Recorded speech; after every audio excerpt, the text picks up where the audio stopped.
पिपरिया नगर के सभी सम्माननीय नागरिक बंधुओं, यहाँ उपस्थित माताओं, बहनों, विद्यार्थी मित्रों, मैं सबसे पहले हरीश भाई का और अजय भाई का बहुत आभार व्यक्त करता हूँ, जिन्होंने ये आयोजन किया और आप सभी के साथ मुझे यहाँ प्रस्तुत कर दिया। उनका विशेष आभार व्यक्त करता हूँ। उसके अलावा भारत स्वाभिमान की जो पूरी टीम है, विवेक भाई जो मेरे साथ मंच पर बैठे हैं, प्रांतीय प्रभारी, इनका आभारी हूँ। यही मुझे आपके पास तक लेके आए हैं, भोपाल से यहाँ तक। इनके सहयोगी श्री दीपेंद्र भाई का आभार व्यक्त करता हूँ। श्री प्रणपाल जी का आभारी हूँ। कमलेश गौर, उनको भी आभार देता हूँ। और अतुल शास्त्री जी, उनका भी आभार व्यक्त करता हूँ। इस पूरी टीम ने काम किया और आपसे मेरा संवाद हो सका। भारत स्वाभिमान नाम का एक अभियान पूरे देश में शुरू हुआ है 5 जनवरी 2009 से। इस अभियान में परम पूजनीय स्वामी रामदेव जी अध्यक्ष हैं, आचार्य बालकृष्ण जी इसके महामंत्री हैं और मैं इस अभियान का राष्ट्रीय सचिव हूँ।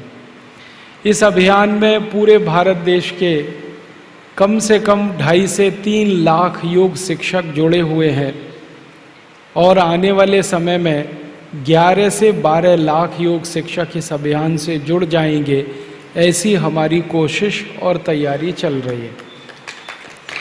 जनवरी 2010 तक हमारे अभियान में कम से कम 11,50,000 योग शिक्षक होंगे। उसके अनुसार अभी हरिद्वार में ट्रेनिंग चल रही है, प्रशिक्षण का काम चल रहा है। आप अगर नियमित रूप से आस्था चैनल देखते होंगे तो बार बार आपको दिखाई देता होगा, अभी एक राज्य के प्रशिक्षण शिविर का कार्यक्रम, फिर दूसरे राज्य का, फिर तीसरे राज्य का, ये सतत चलने वाला है। इसके पीछे दृष्टि क्या है? हमें संगठन बनाना है और 11.5 लाख योग शिक्षक तो सीधे सीधे तैयार करने हैं। इसके अलावा उम्मीद है कि 5 करोड़ भारतवासियों को हम हमारे अभियान के साथ सदस्य के रूप में जोड़ पाएंगे इन शिक्षकों की मदद से। अब आप पूछेंगे कि हम क्या करने जा रहे हैं, क्यों इतना बड़ा संगठन बना रहे हैं, क्या जरूरत है भारत स्वाभिमान की। परम पूजनीय स्वामी रामदेव जी तो योग और प्राणायाम सिखाते थे, आपने देखा है, सुना है, समझा है। अब जो व्यक्ति योग शिक्षक तैयार करने में लगा हो, जिस व्यक्ति ने योग और प्राणायाम को सारी दुनिया में फिर से स्थापित करने का संकल्प ले रखा हो, उनको अचानक से ऐसा क्या हुआ कि योग और प्राणायाम के साथ देश की बात, भारत स्वाभिमान की बात और ये सब करना पड़ जाए। कारण उसका बहुत स्पष्ट है और वही बताने के लिए मैं आया हूँ। अपने भारत देश की वर्तमान जो दशा है और दिशा है, ये दोनों ही बहुत खराब है। देश की परिस्थिति ने हमको मजबूर किया है कि भारत स्वाभिमान नाम का हम अभियान शुरू करें और देश को कुछ सुधारने की कोशिश करें। आप बोलेंगे जी क्या खराबी है अपने देश में? आज़ादी आ गई है, 62 साल हो गए हैं। आज़ादी के पहले बहुत खराबियां थीं इस देश में, लेकिन आज़ादी के 62 साल के बाद भी बहुत सारी खराबियां इस देश में हैं। और आपको सुनकर हैरानी होगी कि कुछ कमियां, कुछ खराबियां हमारे देश की ऐसी हैं जो आज़ादी के 62 साल के बाद बढ़ती ही जा रही हैं, कम नहीं हो रही। जैसे आज़ादी जब आई थी तब हमारे यहाँ बहुत गरीबी थी। गरीबी के बारे में अगर मैं बात करूं तो कितनी गरीबी थी। भारत सरकार का एक बहुत बड़ा विभाग है जो हर 10 साल में पूरे देश का सर्वेक्षण करता है, जिसको आप जनगणना कहते हैं, मतगणना कहते हैं। जनगणना करने वाला भारत सरकार का जो विभाग है, उसने आज़ादी के बाद पहली बार जनगणना की थी 1951 में। तो 1951 में जब पहली बार इस देश की जनगणना हुई तो पता चला कि हमारी आबादी उस समय 34 करोड़ थी। 34 करोड़ की आबादी में 4 करोड़ भारतवासी गरीब थे, जिनको खाने के लिए कुछ नहीं था, और लगभग 4 करोड़ भारतवासी बेरोजगार थे, जिनके पास कोई काम नहीं था। आजादी जब हमें मिली तो 4 करोड़ भारतवासी गरीब और 4 करोड़ बेरोजगार, और कुल आबादी 34 करोड़। आजादी के बाद क्या होना चाहिए? आजादी के बाद अपनी सरकार बनी, सरकारों ने आपसे टैक्स लिए, टैक्स के बाद देश में बजट बने, विकास की योजनाएं चली। सबसे बड़ी विकास की योजना हमारे देश में चलती है, उसको हम पंचवार्षिक योजना कहते हैं। 5 साला योजना जो सरकार की है, ये सबसे बड़ी योजना होती है, सबसे ज़्यादा खर्चा इसमें होता है। आपको अगर अंदाज़ा लगाना हो तो पंचवार्षिक योजना में, हर पंचवार्षिक योजना में 10 लाख करोड़ रुपए खर्च होता है। हर पंचवार्षिक योजना 10 लाख करोड़। और हमारे भारत में आजादी के बाद 10 से 11 पंचवार्षिक योजनाएं पूरी हो चुकी हैं। अभी जो समय चल रहा है 12वीं पंचवार्षिक योजना का चल रहा है, तो 11 तो पंचवार्षिक योजनाएं पूरी हो गई। एक पंचवार्षिक योजना में लगभग 10 लाख करोड़ का खर्चा होता है, तो 11 पंचवार्षिक योजनाओं में 110 लाख करोड़ रुपए खर्च हो चुका है। 110 लाख करोड़। और पंचवार्षिक योजनाओं का जब आप ध्यान करेंगे, पढ़ेंगे, अध्ययन करेंगे, तो पता चलता है कि सभी पंचवार्षिक योजनाओं में सबसे ज्यादा जोर है गरीबी हटाओ, गरीबी खत्म करो इस देश में से। और जो भी सरकार हमारे देश में आती है, पंचवार्षिक 5 साल की योजना बनाती है विकास के लिए, वो एक काम है, और हर साल बजट बनाती है, वो दूसरा काम। आप देखते हैं ना, हर साल बजट आता है भारत सरकार का फरवरी के महीने में, तो बजट का खर्चा साल का होता है, वो अलग है, पंचवार्षिक योजनाओं का अलग है। अगर ये दोनों खर्चे मैं मिला दूं तो अब तक 200 लाख करोड़ रुपए से ज्यादा खर्च हो चुके हैं। 200 लाख करोड़ रुपए की रकम का अंदाजा है आपको ये कितनी बड़ी रकम है? 200 लाख करोड़। इस रकम को आप कैलकुलेटर में नहीं लिख सकते, कैलकुलेटर फेल हो जाएगा। कारण क्या है? 200 लाख करोड़ लिखने के लिए 16 अंक लगते हैं और कैलकुलेटर में सिर्फ 12 अंक आते हैं। इतनी बड़ी रकम हमने खर्च कर दी, लेकिन गरीबी दूर नहीं हुई, बेरोजगारी दूर नहीं हुई, भूखमरी हमारे देश की खत्म नहीं हुई। क्या हो गया? हमारे गांव में पानी की व्यवस्था नहीं हो पाई। आजादी के 62 साल के बाद भी इस देश में लगभग 6,38,365 गांव हैं, जिनमें से 4 लाख गांव में पीने के पानी की व्यवस्था नहीं है। करीब 2 से 2.5 लाख गांव में चलने के लिए सड़क नहीं है। लगभग 3 लाख गांव में कोई चिकित्सा केंद्र नहीं है, कोई हॉस्पिटल नहीं है, कोई डॉक्टर नहीं है। आधे से ज्यादा गांव में स्कूल नहीं है, और जहां स्कूल हैं ऐसे 90% स्कूलों में पेशाब करने की जगह नहीं है।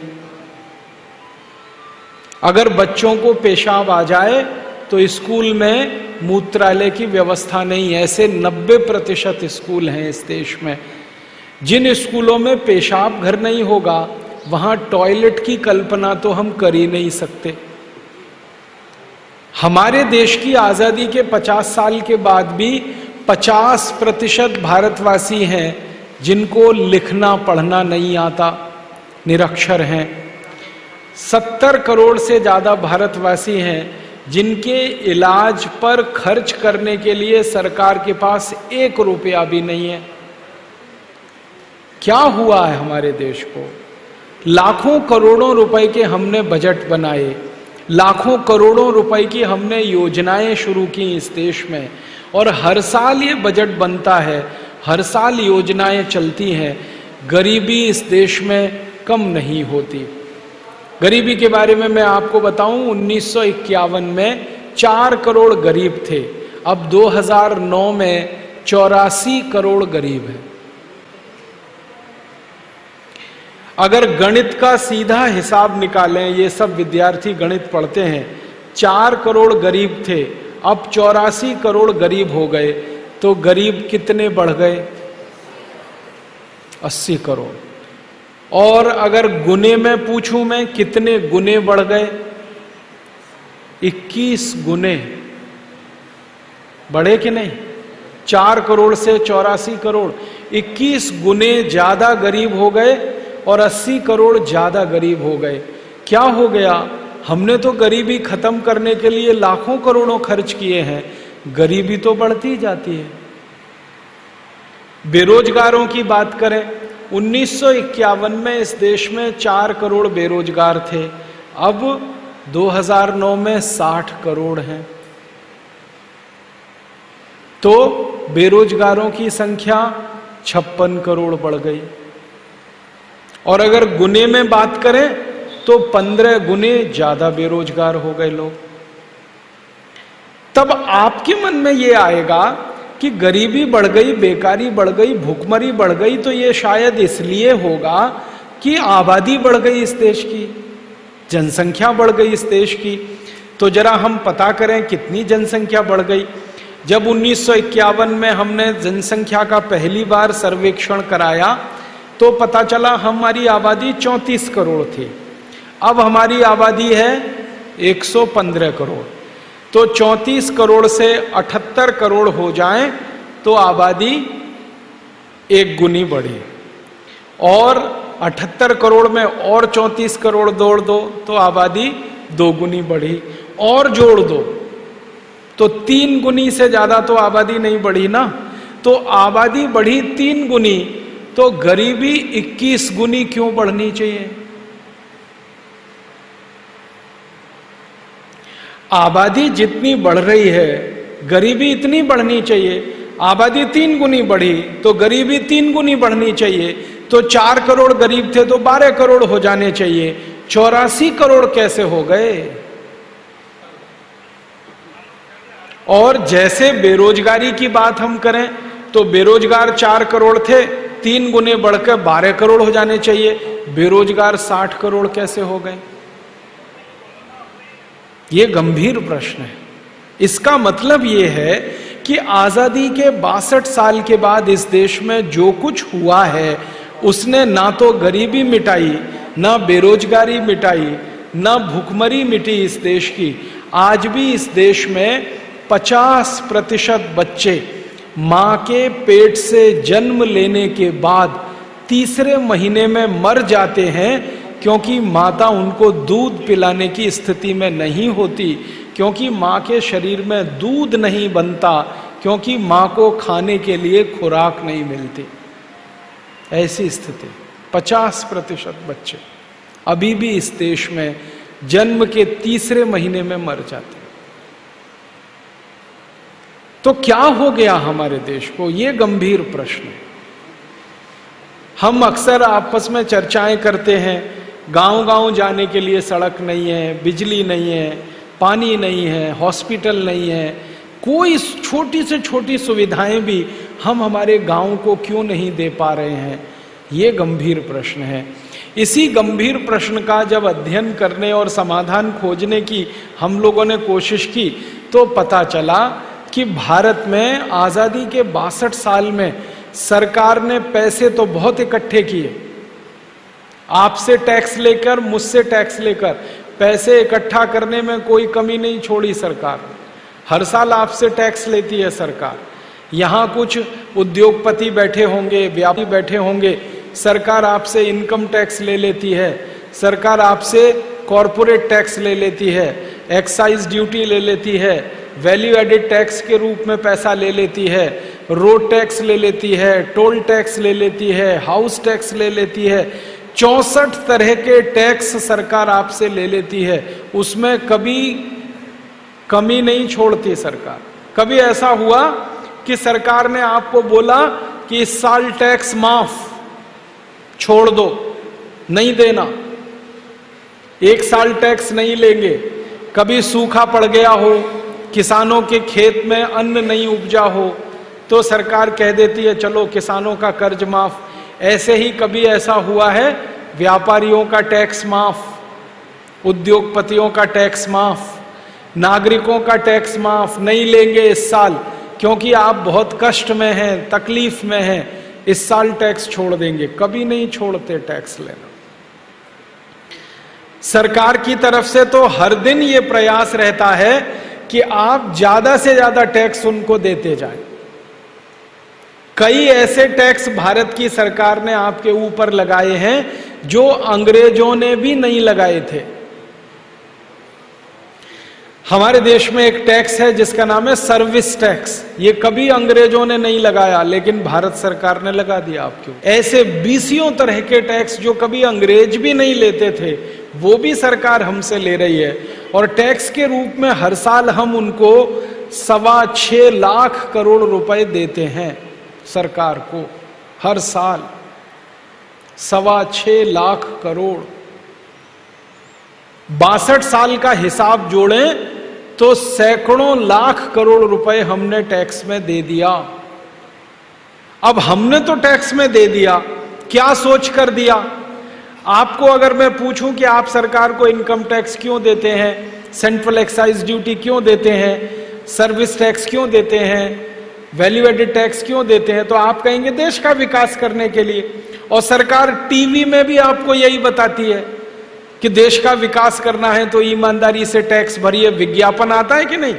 आयकर विभाग का विज्ञापन आता है, इनकम टैक्स का आता है, सर्विस टैक्स वालों का आता है। ईमानदारी से कर भरिए। उसमें छोटे बच्चों को माता पिता के साथ कई बार दिखाते हैं और बच्चे अपने माता पिता से कहते हैं आपने टैक्स भरा। माने इमोशनल ब्लैकमेलिंग पूरे पक्के तरीके से सरकार करती है, टैक्स किसी के ऊपर छूटने ना पाए। और आपको मालूम है जो टैक्स की चोरी आप करें और आपको दंड लगे तो 60 गुना तक जुर्माना लगा देते हैं। कभी आपसे छोटी मोटी गलती हो गई, इनकम टैक्स भरने में कुछ चूक हो गई, तो दंड आपके ऊपर टैक्स का 60 गुना। टैक्स निकलता था 10,000, तो इसका 60 गुना दंड आपके ऊपर, 6 लाख।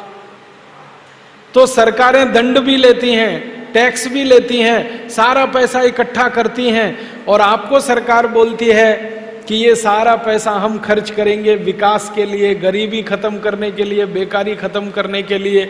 लेकिन 62 साल में तो आजादी के बाद के आंकड़े कह रहे हैं, और आंकड़े मेरे नहीं हैं, भारत सरकार के। हमारे देश में इस समय जो प्रधानमंत्री हैं उनका नाम है डॉक्टर मनमोहन सिंह। इनके एक सहयोगी हैं, बहुत बड़े अर्थशास्त्री हैं, उनका नाम है अर्जुन सेन गुप्ता। बहुत बड़े अर्थशास्त्री। 5 साल उन्होंने एक अध्ययन किया और अध्ययन करने के बाद उन्होंने बताया कि 84 करोड़ लोग इतने गरीब हैं जो एक दिन में 20 रुपए भी खर्च नहीं कर सकते। 20 रुपए में तो 1 किलो आटा भी नहीं आता आजकल, 1 किलो सब्जी भी नहीं आती, 1 किलो दाल भी नहीं आती। कुछ दालें अगर खरीदनी पड़े तो 20 रुपए में 1 पाव आ जाएगी, 250 ग्राम। 80-80 रुपए किलो की दालें हो गई हैं, 50-60 रुपए किलो की सब्जियां हो गई हैं। 20 रुपए में तो पानी की बोतल 1 लीटर की, 20 रुपए लीटर दूध। माने हमारे यहां आजादी के 62 साल में इतनी महंगाई बढ़ गई है, अब तो नमक 15 रुपए किलो आता है इस देश में, पैकेट में बंद। तो 20 रुपए जिनके पास एक दिन में खर्च करने के लिए नहीं है, ऐसे 84 करोड़ लोग हैं इस देश में, तो वो क्या खाते होंगे, क्या पहनते होंगे, क्या जमीन पे बिछाते होंगे, कैसे उनके बच्चे पढ़ते होंगे, कहां उनका इलाज होता होगा। आप सोचें तो हृदय में हाहाकार मचता है। क्या हो गया हमारे देश को? क्यों नहीं गरीबी दूर होती? क्यों गरीबी बढ़ रही है? बेकारी दूर क्यों नहीं हो रही है? लाखों करोड़ों रुपए के टैक्स हम सरकार को दे रहे हैं, फिर भी विकास का काम नहीं हो पा रहा है। देश में कोई भी तकलीफ हमारी खत्म नहीं हो पा रही है। जब इस सब विषयों पर अध्ययन करना शुरू किया तो कुछ मैंने दस्तावेज इकट्ठे किए, तो उसमें से जो जानकारी मिली वो बिल्कुल अलग है। जानकारी ये मिली कि आजादी के 62 साल में इस देश के लोगों ने टैक्स का जितना पैसा सरकारों को दिया, उसमें से 80% आपका धन नेताओं और अधिकारियों ने लूट लिया। 80%। और अगर मैं मेरी बात ना करूं, भारत के प्रधानमंत्री एक समय में जो रहे राजीव गांधी, उनकी बात करूं तो वो कहा करते थे कि 1 रुपया अगर मैं गरीब आदमी के विकास के लिए भेजता हूं तो उसके पास 15 पैसा ही पहुंचता है। इसका माने हर 1 रुपए में 85 पैसे की लूट होती है। इसका माने जो भी बजट के लिए पैसा आप इकट्ठा करके देते हैं, जो भी पैसा पंचवर्षीय योजना के लिए इकट्ठा करके देते हैं, उनमें 85% धन की लूट होती है। अब आप बोलेंगे ये धन कौन लूटता है? ये लूटने वाले अपने ही नेता हैं, कोई बाहर वाला नहीं है। 1947 के पहले तो बाहर के लोग थे जो लूटते थे, अंग्रेज थे, विदेशी थे, इंग्लैंड से आए थे, वो लूटते थे यहाँ का धन और इंग्लैंड लेके जाते थे। लेकिन आजादी के बाद से तो एक भी अंग्रेज नहीं है इस देश की संसद में, इस देश की विधानसभाओं में, इस देश की राज्यसभा में या विधान परिषदों में कोई अंग्रेज नहीं है। सब अपने ही भाई भतीजे हैं, अपने ही भाई बंधु हैं, आपके, मेरे, हमारे सबके। वही लूट रहे हैं इस देश को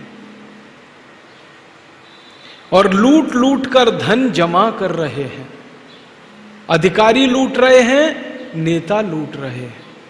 हम लोगों ने इस विषय पर बहुत खोजबीन की है और खोजबीन करते करते पता चला है कि आजादी के पिछले 62 सालों में हमारे नेता और अधिकारियों ने जो धन लूटा है वो रखा कहां है? यहां तो नहीं रखते, यहां रखेंगे तो पकड़ जाएंगे, कभी भी इनकम टैक्स का छापा पड़ जाएगा। तो नेता धन लूटते हैं, अधिकारी धन लूटते हैं, यहां नहीं रखते, दूसरे देशों में ले जाके जमा करते। अब दूसरे देशों में ले जाके जमा करते हैं तो आप पूछेंगे किन देशों में जमा करते हैं? दुनिया में एक देश है बहुत छोटा सा, हमारे तो एक जिले से भी छोटा देश है, उसका नाम है स्विट्जरलैंड। वहां कुछ बैंक हैं स्विट्जरलैंड में, जैसे अपने देश में बैंक है ना, भारतीय state bank, Punjab national bank, central bank, United commercial bank, UCO bank और फिर बहुत सारी दूसरी जिला स्तर की सहकारी बैंक वगैरह वगैरह। ऐसी ये बैंकें दुनिया में सब देशों में है। तो एक देश है उसका नाम है स्विट्जरलैंड, वहां 36 बैंक हैं। अपने यहां तो उससे ज्यादा है, लेकिन वो देश छोटा है, 36 बैंक हैं। उनके कुछ नाम हैं।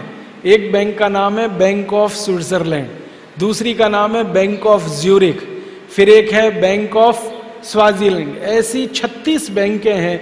उन बैंकों में हमारे नेता और अधिकारी पैसा लूट कर जमा करते हैं। आप बोलोगे उसमें खाता खुल जाता है? हाँ, खाता खुल जाता है, कोई भी खाता खोल सकता है, लेकिन जो खाता खोलता है उसका नियम है। जैसे आप अपने स्टेट बैंक में खाता खोलें तो स्टेट बैंक वाले क्या कहते हैं? कम से कम 500 रुपए जमा करो, कहते हैं ना, तभी खाता खुलेगा। स्विट्जरलैंड के बैंकों में नियम है कम से कम $10 करोड़ जमा करो तब खाता खुलेगा, कम से कम $10 करोड़। तो इसका मतलब तो पक्का है कि स्विट्जरलैंड की बैंकों में खाता खोला है अगर किसी ने, तो कम से कम $10 करोड़ तो है उसके पास, और $1 में 50 रुपया होता है, तो 10 करोड़ डॉलर का मतलब हो गया 500 करोड़ रुपया। माने 500 करोड़ रुपए से कम अगर किसी के पास है तो वो तो खाता ही नहीं खोल सकता। अब स्विट्जरलैंड की बैंकों में ऐसे 80,000 खाते खुले हुए हैं। 80,000 किसके हैं? भारत के नेताओं के और अधिकारियों के। आप बोलेंगे जी इनके नाम बता दो, बताने वाले हैं हम, थोड़े दिन इंतजार करो। हमने पूरी खोजबीन कर ली, एक एक का नाम पता किया है, एक एक का। आप बोलेंगे कैसे पता किया? वो जो बैंक वाले हैं ना, जो खाता खुलवाते हैं, वो बताते नहीं, वो गुप्त रखते, कोई जानकारी वो देते नहीं। तो फिर हमने कैसे पता किया? वो तो बताते नहीं किसी को, तो हमने कैसे पता किया? हमने ऐसे पता किया कि दिल्ली के हवाई अड्डे से, बंबई के हवाई अड्डे से, मद्रास के हवाई अड्डे से, कलकत्ता के हवाई अड्डे से, बड़े बड़े हवाई अड्डों से कौन कौन स्विट्जरलैंड जाता है, इसका पता करो। तो उसकी पूरी सूची निकाली हवाई अड्डों से। हवाई अड्डों से पता चला, लाखों लोगों की सूची निकल आई। फिर उसमें से हमने छांटना शुरू किया कि इसमें यह पता करो कि हर महीने कौन कौन जाता है, हर महीने कौन जाता है, 15 दिन में कौन जाता है, 20 दिन में कौन जाता है, 25 दिन में कौन जाता है, पता करो। क्योंकि घूमने वाला आदमी स्विट्जरलैंड जाएगा। कोई कहता जी मैं तो घूमने गया था, ठीक है भाई, तुम घूमने गए थे तो साल में कितनी बार घूमने कोई जाएगा? एक बार, बहुत जाएगा 2 बार। ज्यादा लोग जो घूमने जाते हैं वो मुझे कहते हैं कि राजीव भाई एक बार स्विट्जरलैंड चले जाओ तो दोबारा जाने का दिल नहीं होता। क्यों? कुछ है ही नहीं वहां, कुछ ऐसा खास नहीं है। वो कहते हैं स्विट्जरलैंड से सुंदर तो अपना पंचमढ़ी है, स्विट्जरलैंड से सुंदर तो अपना शिमला है, स्विट्जरलैंड से सुंदर तो जम्मू कश्मीर है, स्विट्जरलैंड से सुंदर तो उत्तराखंड है। हिंदुस्तान में ऐसी 100 से ज्यादा जगह हैं जो स्विट्जरलैंड से ज्यादा सुंदर हैं। जो आदमी ने वो देखी नहीं है उनको स्विट्जरलैंड स्वर्ग लगता है, लेकिन जब इन जगहों को कोई देख लेता है वो कहता है स्विट्जरलैंड में तो कुछ नहीं है, हमारे यहां तो उससे ज्यादा है। तो इसलिए जो घूमने जाता है वो एक बार के बाद दोबारा नहीं जाता, लेकिन जो बार बार जाता है, हर महीने में 2 बार, 3 बार, 4 बार, कुछ तो ऐसे महान हैं हर हफ्ते जाते हैं। उनकी सूची जब हमने निकाली तो उसमें 80,000 नाम निकल आए। और फिर हमने जब उनकी खोज करना शुरू किया कि ये नाम का आदमी हिंदुस्तान में क्या काम करता है, तो पता चला नेतागिरी करता है। इस नाम का आदमी हिंदुस्तान में क्या काम करता है? अब कोई उद्योगपति है, बहुत बड़ा उद्योग चलाता है, व्यापारी है, बहुत बड़ा व्यापार करता है और वो उस सूची में नाम में आता है, तो मुझे संतोष है कि भैया वो तो उद्योगपति है, व्यापारी है, उसका तो हजारों करोड़ का व्यापार है, उसका तो हजारों करोड़ का साम्राज्य है, वो स्विट्जरलैंड जाके पैसे रखता है, जमा करता है, तो समझ में आता है कि उसके पास तो हजारों करोड़ है, 10 कारखाने, 20 कारखाने, 50 कारखाने। लेकिन जो शुद्ध नेतागिरी करता है उसका नाम उस लिस्ट में जो देखता हूं मैं तो खटकता है वो कि इसकी तो चाय की दुकान भी नहीं है और इसका नाम उस सूची में है, इसकी तो पान की भी दुकान नहीं है और इसका नाम वो स्विट्जरलैंड जाने वालों की सूची में है। तो मन में शक पैदा होता है कि नहीं? जिस आदमी ने जिंदगी में चाय की दुकान नहीं खोली, जिसने पान की दुकान नहीं खोली, जिसने कभी जिंदगी में किराने और परचून की दुकान भी नहीं खोली, जिसने कभी व्यापार नहीं किया, कोई उद्योग नहीं चलाया, उसका नाम जब स्विट्जरलैंड जाने वालों की सूची में आता है और हजारों करोड़ रुपए उनका वहां पड़ा हुआ है, तो पक्की बात है कि उन्होंने कहीं से लूटा है वो पैसा। हमारे देश में पुराने जमाने में डकैत हुआ करते थे, डाकू मोहर सिंह, डाकू माधो सिंह, होते थे ना डाकू जालिम सिंह वगैरह वगैरह, ये डकैत होते थे और इनके पास पैसा मिलता था। पुलिस जब इनके घर में छापा मारती थी तो सबको पता है कि कहां से आया, लूटा। कभी एक गांव में जाके लूटा, कभी 2 गांवों में, कभी 3 गांवों में, कभी 1 परिवार, कभी 2 परिवार, कभी 5 परिवार। तो हमें संतोष है कि भाई डाकू मोहर सिंह के पास पैसे कहां से आए, कहीं लूटा उसने। डाकू माधो सिंह के पास पैसे कहां से आए, कहीं से लूटा। अब पता चला है कि नए नए डाकू मोहर सिंह और माधो सिंह इस देश में पैदा हो गए, जिनके घर में चाय की भी दुकान नहीं है, पान की भी दुकान नहीं है और उनके पास सैकड़ों करोड़ रुपए की संपत्ति है। मैं बिना नाम लिए कहता हूं, महाराष्ट्र में ऐसा ही एक डाकू है, हम सब उसे नेता कहते हैं और वो मंत्री है, केंद्र सरकार में मंत्री है। उसने बंबई से पूना के बीच की सारी जमीन खरीद रखी। बंबई से पूना के बीच की सारी जमीन, लाखों हेक्टेयर की जमीन एक डाकू ने खरीद रखी। आप सोचो, ऐसे ऐसे 80,000 हैं। मैं तो एक की बात कर रहा हूं, 80,000, जिन्होंने लूट लूट के इस देश का पैसा स्विस बैंकों में जमा कर रखा है। तो मैं तो आपसे यही कहने आया, डाकू मोहर सिंह मरा नहीं है, डाकू माधो सिंह मरा नहीं है, डाकू जालिम सिंह मरा नहीं है, उन्हीं की आत्मा हमारे नेताओं में प्रवेश कर गई।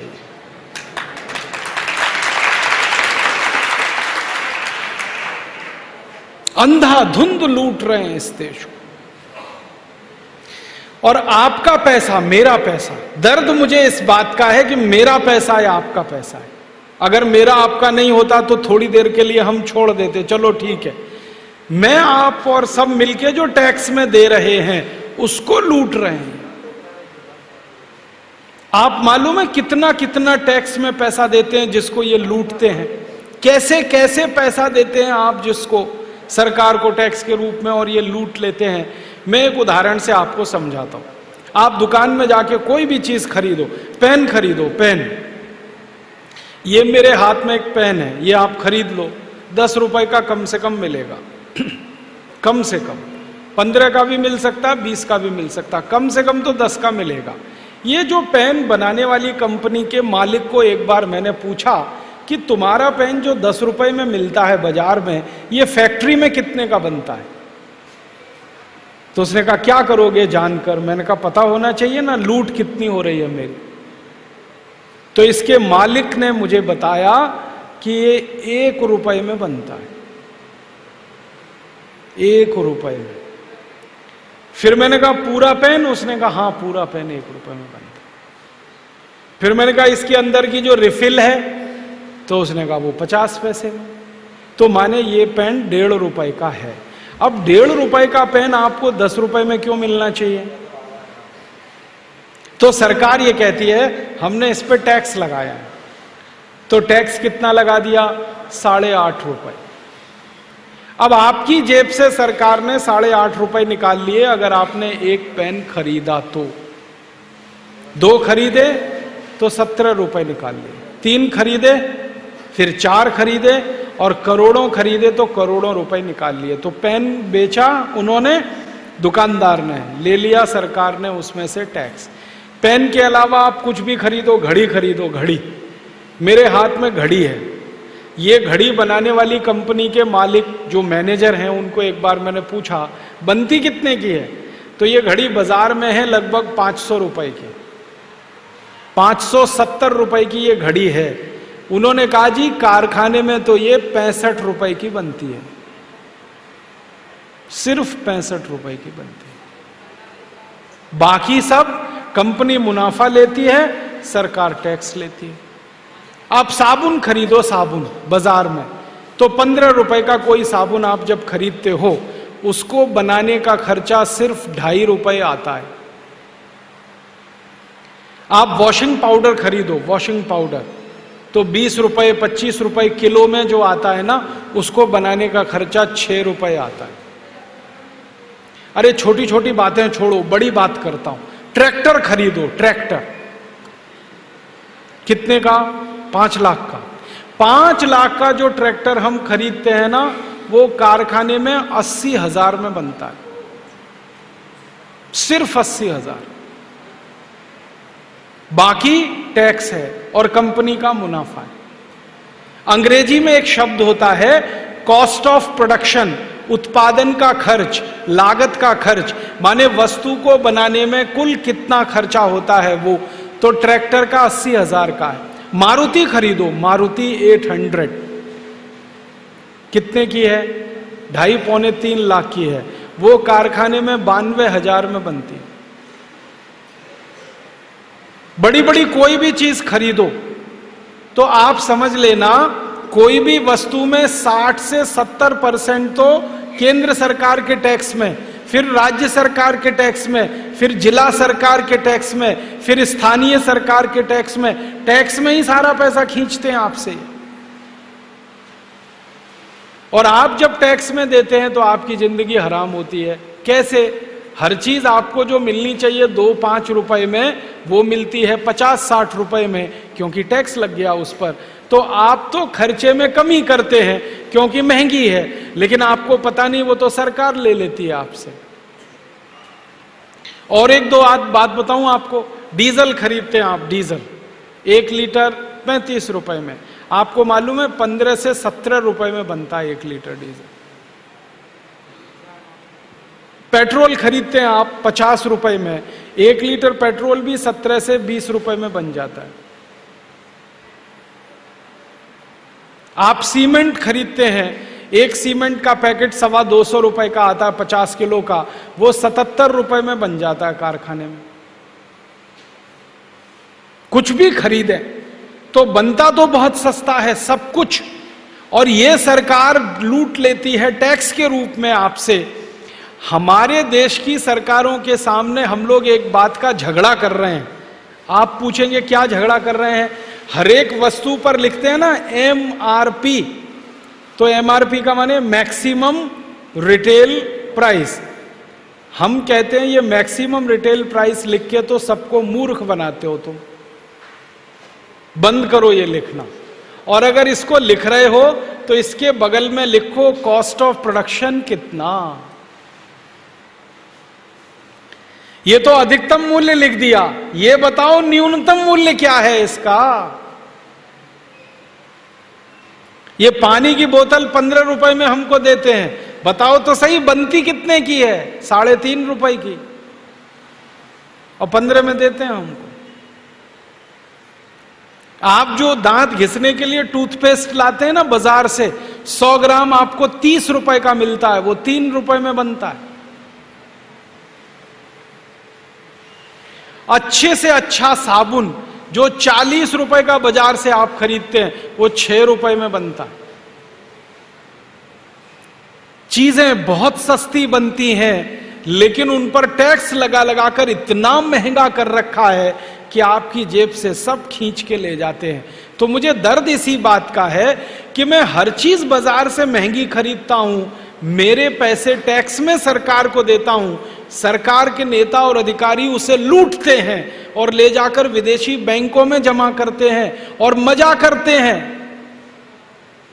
हम यहां भूखे मरते हैं, प्यासे मरते हैं, हमारे बच्चे भूखे मरते हैं, प्यासे मरते हैं, स्कूल पढ़ने नहीं जा सकते, बिना दवा के मर जाते हैं। ऐसी हमारी हालत है। और हमारे नेताओं को कभी भूख से मरते सुना? एक नेता का नाम बता दो जो भूख से मर गया हो। मैं आपको 100 के नाम बता सकता हूं जो ज्यादा खा के मर गए।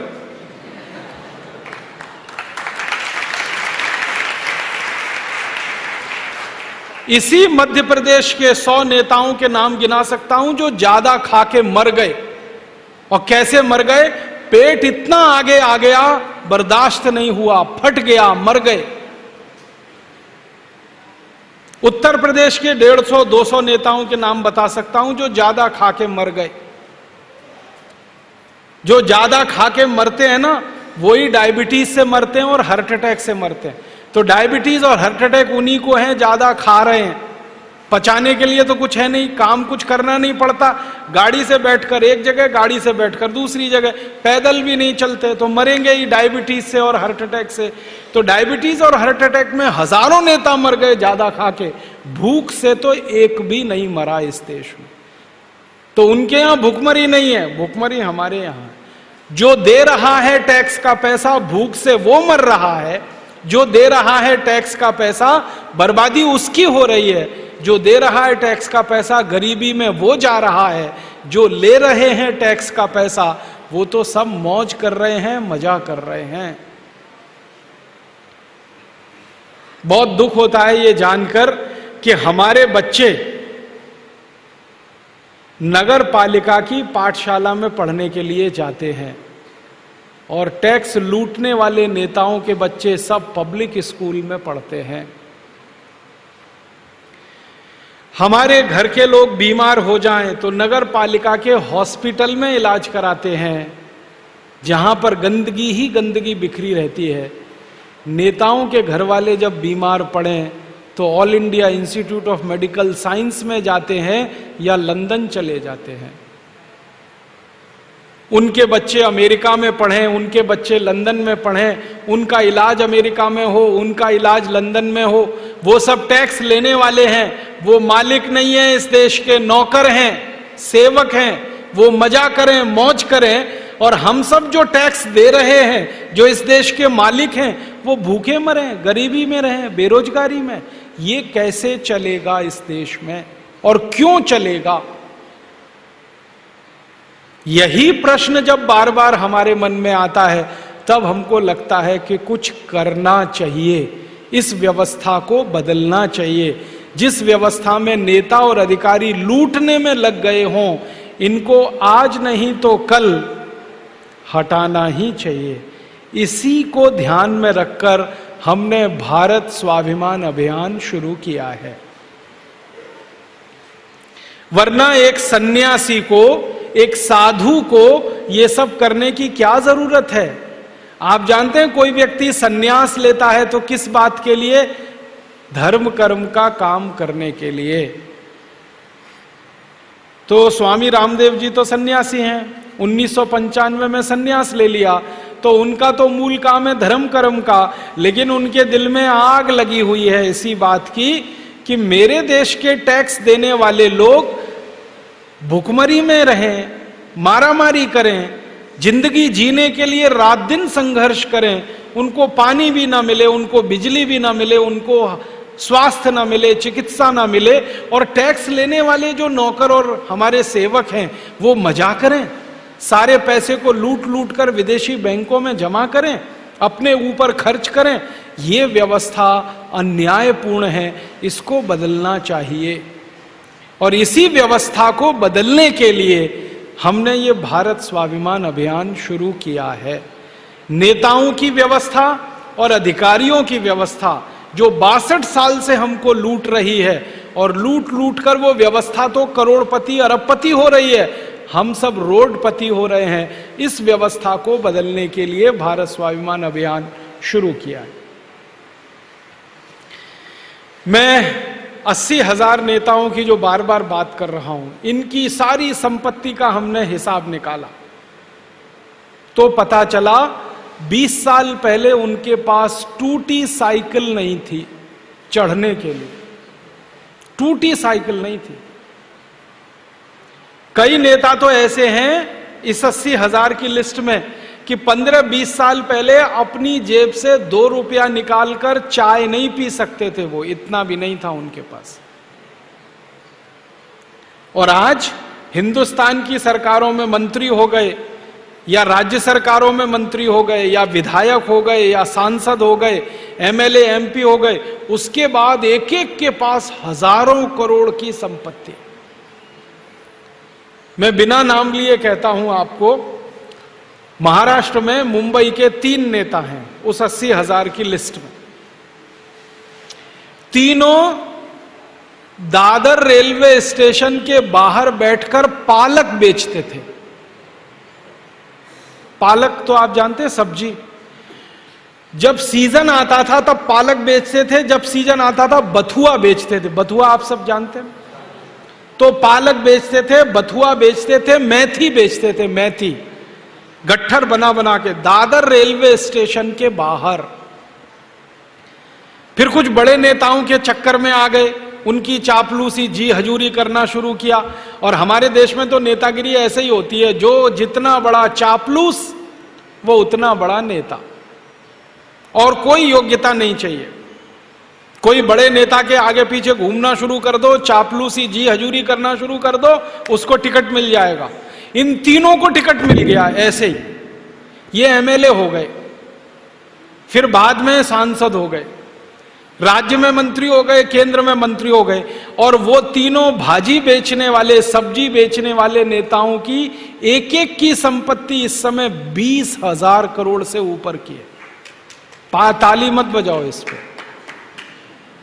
एक एक की संपत्ति 20,000 करोड़ की। कहां से लाए भाई? तो जब भी मैं उनसे मिला और एक ही सवाल मैंने पूछा कि भाई 20 साल पहले तो आप वहां दादर में बैठ के भाजी बेचते थे। हाँ बेचते थे। अब 20,000 करोड़ कहां से आ गया? भाजी बेचने वाला 20,000 करोड़ 20 साल में कमा लेता है?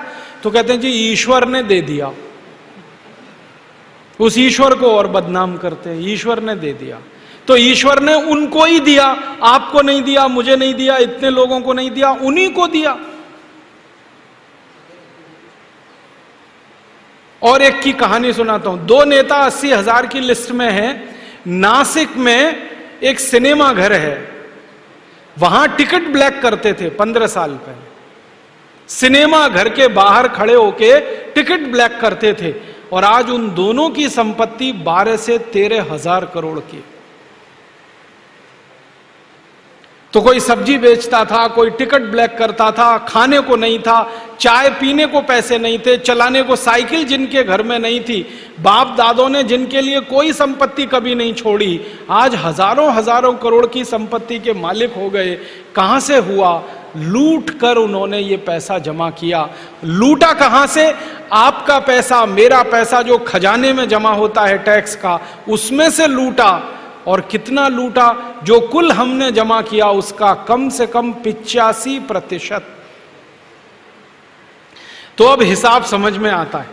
62 साल आजादी के हमने लाखों करोड़ों का जो टैक्स दिया, उसका 85% लूट लिया इन नेता और अधिकारियों ने और जमा। मैं आपको एक अधिकारी की बात और सुना देता हूं, नेताओं का तो हो गया।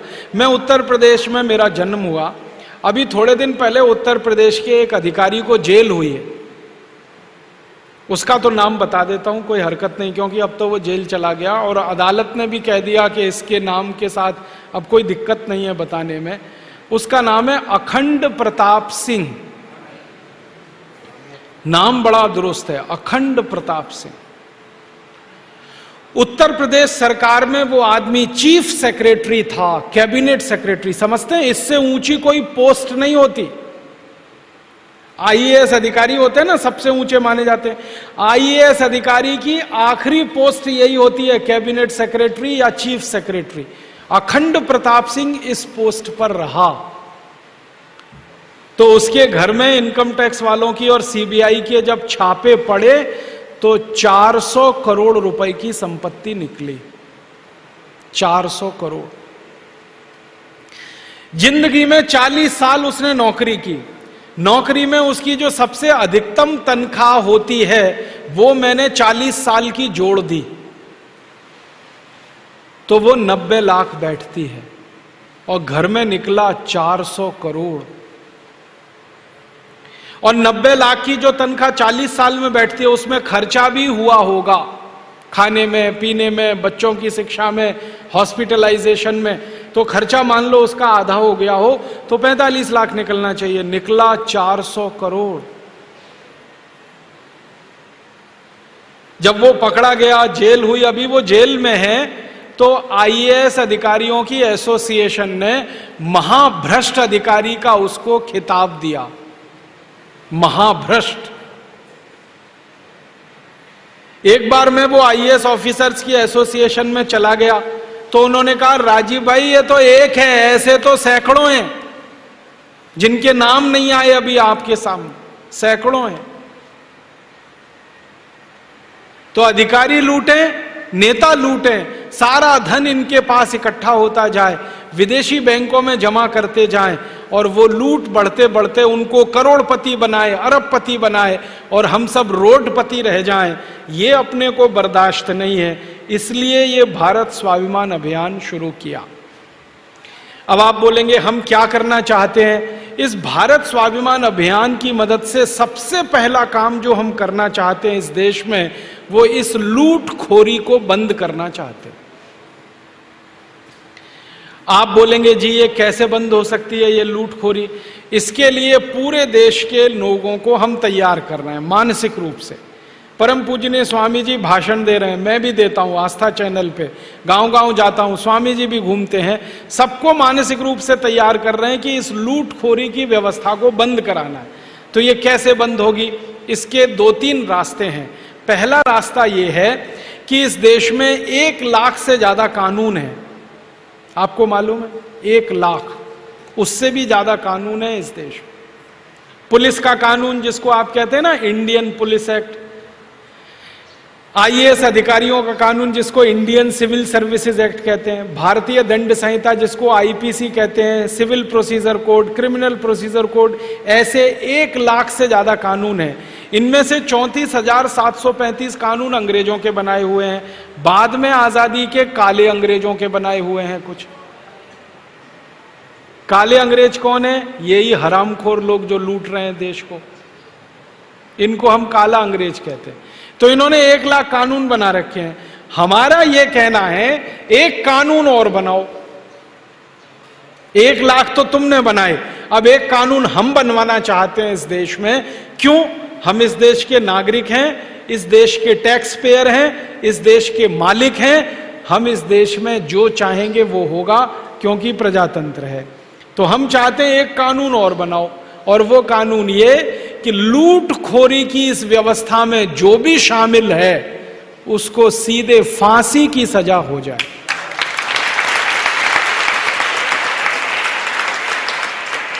सीधे फांसी, और फांसी उसको जेल के अंदर नहीं, चौराहे पे। जेल के अंदर होगी तो कौन देखेगा? किसी को पता भी नहीं चलेगा। चौराहे पे हो, और किस चौराहे पर? जहां का वो है। मान लीजिए कोई नेता पिपरिया का है और उसने लूटखोरी किया, भ्रष्टाचार किया, तो पिपरिया के चौराहे पर फांसी हो,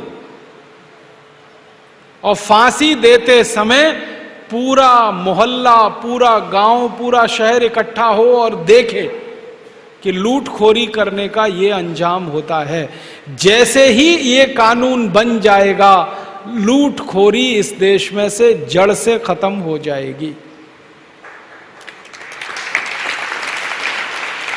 जिसको जिंदा रहना होगा वो ईमानदारी से रहेगा, जो भी लूटखोरी और भ्रष्टाचार करेगा मालूम है कि फांसी हो जाएगी।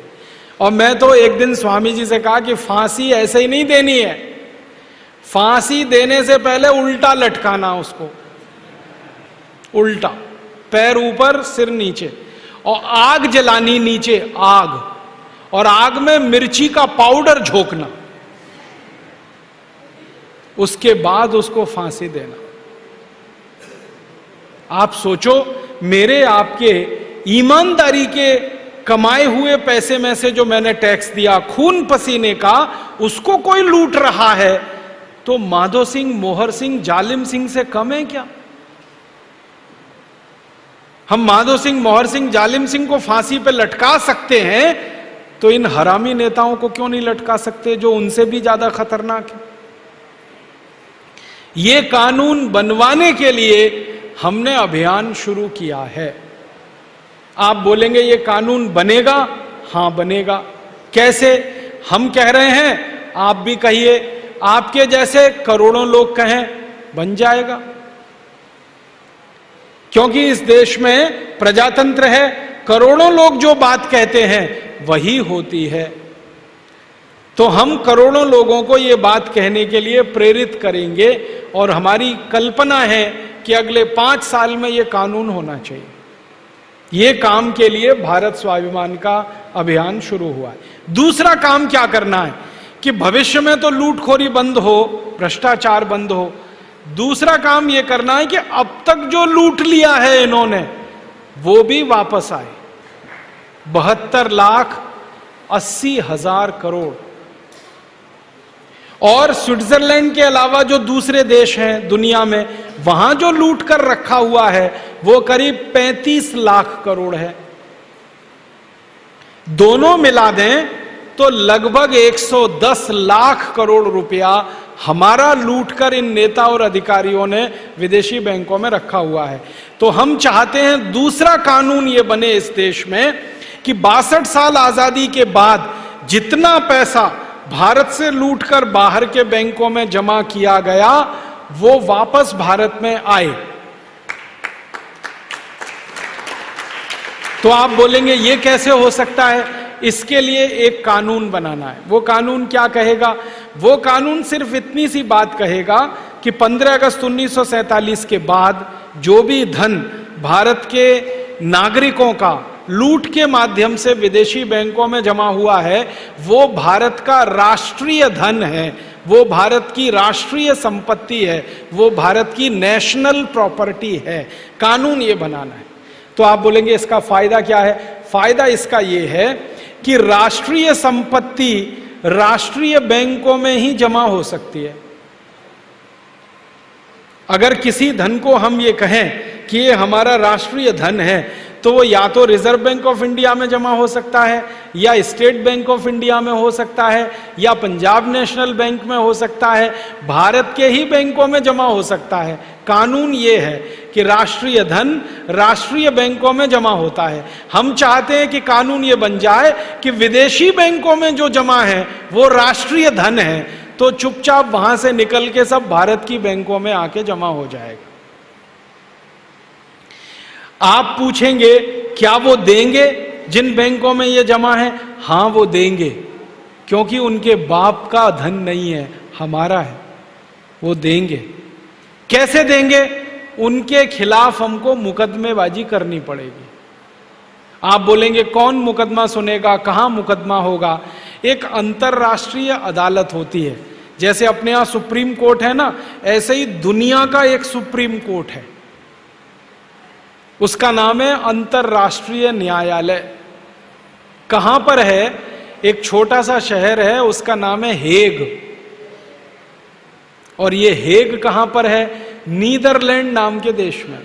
वहां एक अंतरराष्ट्रीय न्यायालय है, वहां हमको मुकदमा करना है। मुकदमा इस बात के लिए कि 62 साल हमारे देश के बेईमान लोगों ने जो धन जमा किया है वो इन बैंकों में है, ये हमें वापस चाहिए और ये हमारा राष्ट्रीय धन है। तो अंतरराष्ट्रीय अदालत हमारे पक्ष में फैसला देगी, क्योंकि अभी थोड़े दिन पहले ऐसा हुआ। आप बोलेंगे किसने किया, कौन था? अमेरिका नाम का एक देश है, वहां पर एक आदमी राष्ट्रपति बना है, उसका नाम है बराक ओबामा।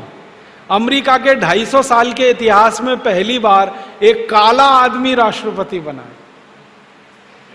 अमेरिका गोरे लोगों का देश है, लेकिन वहां एक काला आदमी राष्ट्रपति बन गया। कैसे हो गया? गोरे लोगों में काला आदमी राष्ट्रपति। काले लोगों के वोट अमेरिका में सिर्फ 15% हैं, गोरे लोगों के वोट 85% हैं, फिर भी गोरे लोगों ने काले आदमी को जिता दिया। कारण जानते हैं? उसने वायदा किया था अमेरिका के लोगों से। उसने वायदा किया था कि मैं अगर राष्ट्रपति जीत कर आया तो सबसे पहला कानून बनाऊंगा, अमेरिका में जो भ्रष्टाचारी नेताओं ने धन अमेरिका का लूटकर विदेशी बैंकों में रखा है, इसको वापस लाऊंगा। अमेरिका के लोगों ने जिता दिया उसको, और इतने वोटों से जिताया जो 250 साल का इतिहास टूट गया अमेरिका। वो जीत के आ गया। जीत कर आकर उसने सबसे पहला कानून यही बनाया अपने देश में। आपको मालूम है, जैसे भारत में भ्रष्टाचारी नेता हैं, अमेरिका में भी हैं। बस अंतर इतना है कि अमेरिका में भ्रष्टाचार करने वाले नेता बहुत बड़ा करते हैं, हमारे थोड़ा छोटा छोटा करते हैं। उनके यहां जब नेता लूटते हैं ना, अरबों डॉलर में लूटते, 1-1 अरब डॉलर, 2-2 अरब डॉलर, 10-10 अरब डॉलर। 1 अरब में 100 करोड़ होता है। हमारे यहाँ नेता लूटते हैं लाखों और करोड़ों में, वो अरबों में लूटते हैं। भ्रष्टाचार वहां भी है, यहां भी है, बस लूट के क्वालिटी में अंतर है, यहां कम है, वहां ज्यादा। तो उसने, ओबामा ने कहा कि मैं आऊंगा तो ये भ्रष्टाचार का धन वापस लाऊंगा। लोगों ने जिता दिया। जीतने के बाद उसने संसद में कानून बना दिया। जैसे ही कानून बना, 15 दिन के अंदर स्विट्जरलैंड की बैंकों में अमेरिका के भ्रष्टाचारी नेताओं का जितना धन था वो सब अमेरिका ने वापस ले लिया, सारा धन वापस ले लिया। थोड़े बार क्या हुआ, स्विट्जरलैंड की सरकार ने आनाकानी की, नहीं देंगे, आप क्या कर लोगे। तो उसने एक ही काम किया कि मैं क्या कर लूंगा ये बताता हूं अभी। उन्होंने कहा इराक और अफगानिस्तान 2 देशों को तबाह कर दिया है, स्विट्जरलैंड को भी कर सकता हूं। डर गए स्विट्जरलैंड वाले। और स्विट्जरलैंड के पास तो फौज नहीं है, आर्मी नहीं है। अमेरिका ने कहा एक ही मिसाइल छोड़ूंगा ध्वस्त हो जाएगा। सोच लो, धमकी दी, दादागिरी की। स्विट्जरलैंड ने तुरंत सरेंडर कर दिया, सब पैसा उनको वापस दे दिया। मेरा ये कहना है कि अगर अमेरिका ने ये कर लिया तो हम भी कर सकते हैं। क्यों नहीं कर सकते? हम उनसे कोई कम है क्या? बराक ओबामा काला आदमी है, हम भी काले हैं। उसकी 2 आंखें अपनी भी 2 ही हैं, उसके 2 कान अपने भी 2 ही हैं। उसको जितनी अकल और बुद्धि है उतनी अपने पास भी है। क्यों नहीं कर सकते?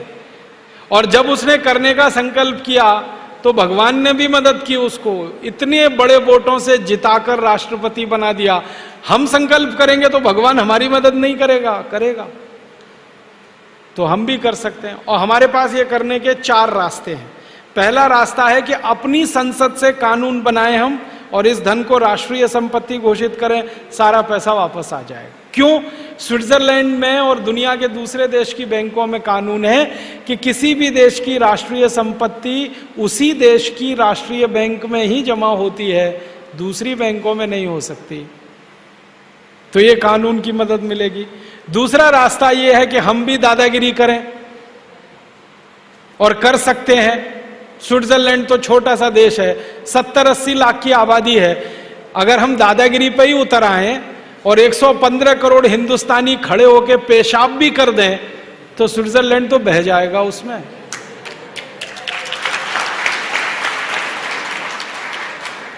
हम भी कर सकते हैं दादागिरी। हमारे पास 14 लाख की तो हमारी आर्मी है, फिर वायुसेना है, फिर जल सेना है, तो हम भी कर सकते हैं। फिर आप बोलेंगे हम दादागिरी करेंगे तो वो भी कर सकते हैं। उल्टा होने वाला है। अगर हमने दादागिरी की तो दुनिया के 50 देश हमारे साथ आके दादागिरी और ज्यादा करेंगे, क्योंकि उनका पैसा भी वहां पड़ा है। तो स्विट्जरलैंड तो अकेला पड़ जाएगा। तो दादागिरी करके हम पैसा ला सकते हैं। तीसरा रास्ता अपने पास है, अंतर्राष्ट्रीय अदालत में मुकदमा कर सकते हैं और हम इसे सिद्ध कर सकते हैं कि इन नेताओं ने कैसे लूटा ये पैसा। वो फैसला हमारे पक्ष में आ सकता है। और चौथा और आखिरी रास्ता ये है, जिसको भारत सरकार ने कहा है कि हम करेंगे, हम स्विट्जरलैंड की सरकार से ही बात करें और उन्हीं को कन्विंस कर दें, तो भी ये पैसा आ सकता है। ये चारों रास्ते हमको अपनाने हैं। पहला रास्ते पर अभी हमने चलना शुरू किया है। भारत की सरकार स्विट्जरलैंड की सरकार से बात करे और पैसे को वापस लाने की व्यवस्था करे। तो इसके लिए स्वामी जी ने ऐलान किया था चुनाव के पहले। आपको याद है कि जो नेता, जो पार्टी इस काम को करेगा उसको आशीर्वाद मिलेगा। तो आपको याद है कुछ नेताओं ने घोषणा की। किस किस ने की? सबसे पहले लाल कृष्ण आडवाणी ने कहा कि अगर मेरी सरकार आएगी मैं इस पैसे को वापस लाऊंगा। दूसरी बात फिर किसने की? राहुल गांधी ने की कि अगर हमारी सरकार आएगी तो हम भी इस पैसे को वापस लाएंगे। तीसरी बात किसने की? शरद यादव ने की कि हमारी सरकार आएगी तो हम इस पैसे को लाएंगे। चौथी बात किसने की? सीताराम येचुरी ने की। माने कम्युनिस्ट पार्टी ने की, कांग्रेस पार्टी ने की, बीजेपी ने किया, जनता दल ने कहा, समाजवादी पार्टी ने कहा, मुलायम सिंह यादव ने, अगर हमारी सरकार आएगी तो हम भी लाएंगे। कई पार्टियों ने ये बोला। तो अब हम क्या कर रहे हैं, चुनाव हो गए, सरकार आ गई और संयोग से कांग्रेस की सरकार आ गई, तो अब हम उनके पीछे लगे हैं, लाओ आपने बोला था। और इस सिलसिले में परम पूजनीय स्वामी जी प्रधानमंत्री से 2 बार मिल चुके हैं। प्रधानमंत्री ने कहा है कि हम जरूर इस रास्ते के इसमें कोशिश कर रहे हैं, आप थोड़ा समय दीजिए, 3-4 महीने, हम जरूर इसको करना चाहते हैं, ये पैसा लाना चाहते हैं। तो हमने कहा ठीक है, ले आइए, बहुत अच्छा है। नहीं लाएंगे तो फिर दूसरा रास्ता अपनाएंगे। और दूसरा रास्ता आप जानते हैं क्या है, हम लोगों के सामने कहेंगे कि देखो इन्होंने कहा था, अब कर नहीं रहे हैं, तो इनको ठीक करो। लोगों के पास सबकी चाबी है। जिनको इस बार मेजॉरिटी से जिता के भेज दिया, लोगों की ताकत इतनी है कि अगली बार उनको डुबो दें। बड़े बड़े दिग्गज डूब गए इस देश में, बड़े बड़े दिग्गज। तो हम लोगों से कहेंगे डुबो दो अब इनको, ये नहीं मान रहे हैं हमारी बात। तो अभी तो वो कह रहे हैं कि हम करेंगे करेंगे, अच्छा है करो भाई, नहीं करोगे तो चैन से तो नहीं सोने देंगे, अब उनको नींद हराम तो उनकी करके रखेंगे हम। तो ये रास्ते पर अभी हम चल रहे हैं। धीरे धीरे उम्मीद है कि शायद इसी रास्ते पे चल के काम हो जाए, लेकिन इसके लिए करना क्या पड़ेगा, लोगों की ताकत हमारे साथ होनी चाहिए। जब भारत के प्रधानमंत्री से परम पूजनीय स्वामी जी बात करें तो प्रधानमंत्री को पता होना चाहिए कि ये अकेला आदमी नहीं है, करोड़ों लोग इसके साथ में हैं। वो ताकत आप हमारी बनेंगे। इसलिए मैं आपको एक विनती करने आया कि हमारे भारत स्वाभिमान की ताकत बढ़ाइए ताकि हम ये काम जल्दी से कर सकें। करोड़ों करोड़ों लोग हमें चाहिए इस देश। और एक तीसरा काम हम करना चाहते हैं कि जो पैसा स्विट्जरलैंड और विदेशी बैंकों में वो आ गया, अगर भारत में 110 लाख करोड़ आएगा, तब इसके लिए हम क्या करेंगे, इस पैसे को भारत माता के नाम से एक ट्रस्ट बनाकर, भारत माता के नाम से एक कोष बनाकर उसमें जमा करेंगे। सरकार के खजाने में नहीं रखेंगे इस पैसे को, फिर लुट जाएगा, पता ही नहीं। और उस खजाने पर, उस कोष पर नागरिकों का नियंत्रण होगा। माने जो नागरिक हैं वो सीधे इसको कंट्रोल करेंगे। फिर आप बोलेंगे इस पैसे का करेंगे क्या? इस पैसे से सबसे पहला काम ये करना है कि गांव की जो गरीबी है वो दूर करनी है। 84 करोड़ लोग जो गरीब हैं वो सबसे ज्यादा गांव में हैं। गांव के लोगों की गरीबी दूर करनी है। कैसे दूर होगी?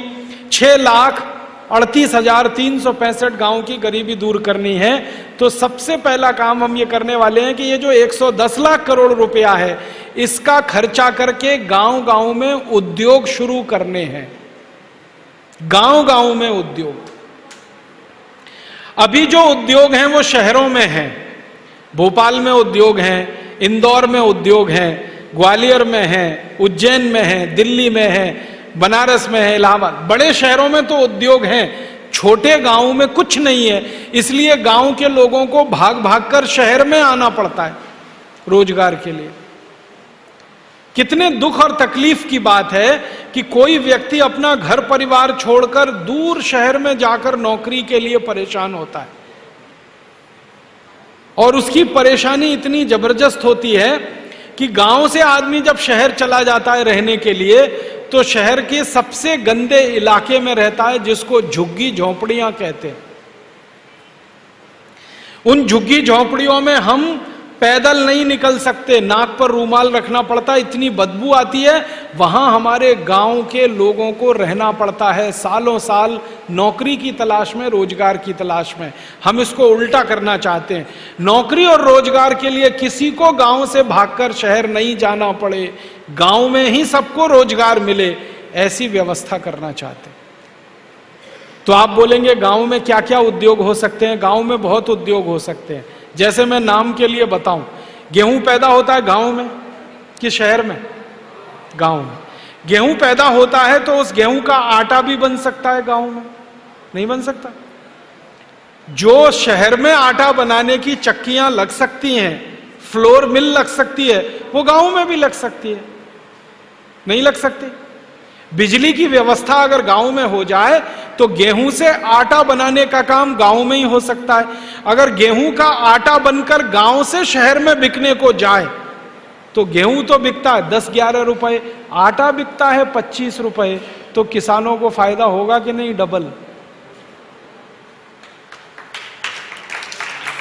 तो हम किसानों को क्या समझाना चाहते हैं? गेहूं पैदा करो, गेहूं मत बेचो, आटा बेचो। क्योंकि गेहूं बेचने में लाभ नहीं है, आटा बेचने में लाभ। ऐसे ही दूध कहां होता है? गांव में। जानवर सबके पास गांव में। तो हम किसानों को कहना चाहते हैं कि दूध बेचना है तो दूध मत बेचो, दूध के सामान बना के बेचो। दूध में से घी निकलता है, मक्खन निकलता है, दूध का दही बनता है। आपको मालूम है हमारे देश में एक विदेशी कंपनी है, उसका नाम है नेस्ले। वो दिल्ली के आसपास के गांव से दूध लेती है 12 रुपए लीटर, और उस दूध का दही जमाती है और उसको बेचती है 65 रुपए किलो। आजकल आपको मालूम है दही के छोटे छोटे पैकेट आने लगे, 65 रुपए किलो का दही बेच लेती है वो कंपनी दिल्ली में। दूध से दही बनाना कौन सी खास बात है बताओ जरा? कौन सी मशीन लगती है इसमें ये बताओ? कितनी पूंजी लगती है ये बताओ? 1 पैसा लगाए बिना, बिना कोई मशीन के हम दूध से दही बना सकते हैं। अब दूध से दही वो कंपनी बना सकती है तो किसान भी बना सकते हैं। तो हम किसानों को कहना चाहते हैं दूध नहीं दही बेचो, 65 रुपए किलो का बिकता है, दूध तो 12 रुपए किलो का है। दूध नहीं घी बेचो, 300 रुपए किलो बिकता है, दूध तो सिर्फ 12 रुपए किलो बिकता है। मक्खन बेचो, माने दूध से बनी हुई चीजें गांव से तैयार होकर शहरों में बिकें। कपास है, कपास गांव में होती है ना, तो कपास का सूत बनाए, गांव में हो सकता है। चरखा चलाने का काम इस देश के लोगों ने बहुत समय तक किया। गांधी जी के जमाने में गांव गांव चरखा चलता था, सूत बनता था। वो सूत से कपड़ा गांव में तैयार हो तो कपास ना बिके गांव से जाकर, कपड़ा बिके गांव से जाकर। कपास बिक जाती है 10-12 रुपए में, और उसी से कपड़ा तैयार करें और वो बेचें, वो बिकता है 70-80 रुपए में। मतलब मेरे कहने का यह है कि जो कच्चा माल गांव में तैयार होता है वो सीधे गांव से बाहर ना बिके, पक्का माल वो गांव में ही बने। तो मैंने इसकी एक सूची बनाई तो पता चला 100 उद्योग हर गांव में लग सकते हैं। 100। कपड़ा बनाने का, दूध से दही बनाने का, गेहूं का आटा तैयार करने का, मसाले तैयार करने का, तेल तैयार करने का। सरसों तो गांव में ही होती है ना, तो तेल गांव में निकल सकता है, तेल के डिब्बे बन बन के शहर में बिक सकते हैं। तो 100 ऐसे उद्योग हर गांव में लग सकते हैं। और हर गांव में 100 उद्योग लग गए तो फिर बताओ रोजगार मिलेगा कि नहीं? बेकारी खत्म होगी कि नहीं? और जिसका रोजगार पक्का हो गया, जिसकी बेरोजगारी खत्म हो गई, उसकी गरीबी भी खत्म हो जाएगी। तो ये जो 110 लाख करोड़ रुपए हमें लाना है विदेशी बैंकों से, इस पैसे को गांव गांव के उद्योग लगाने के लिए खर्च करना है।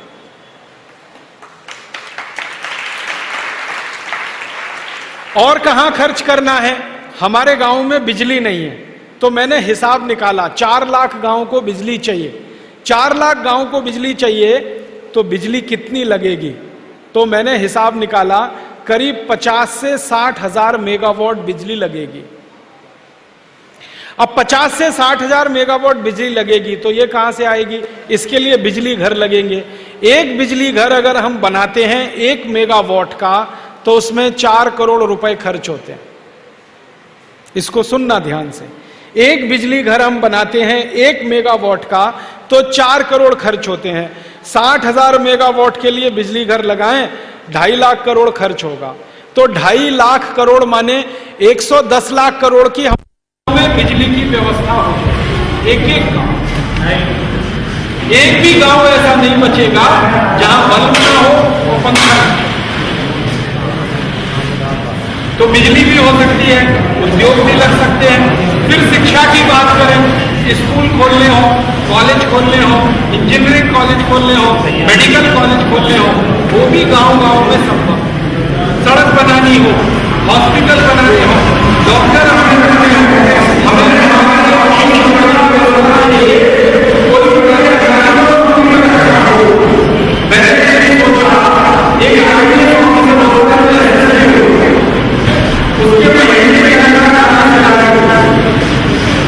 ठीक है, हम तो हिंदुस्तान के हर गांव में आईपीएस ऑफिसर नौकर रख सकते हैं, इतने पैसे अपने पास हैं गांव की सुरक्षा के लिए।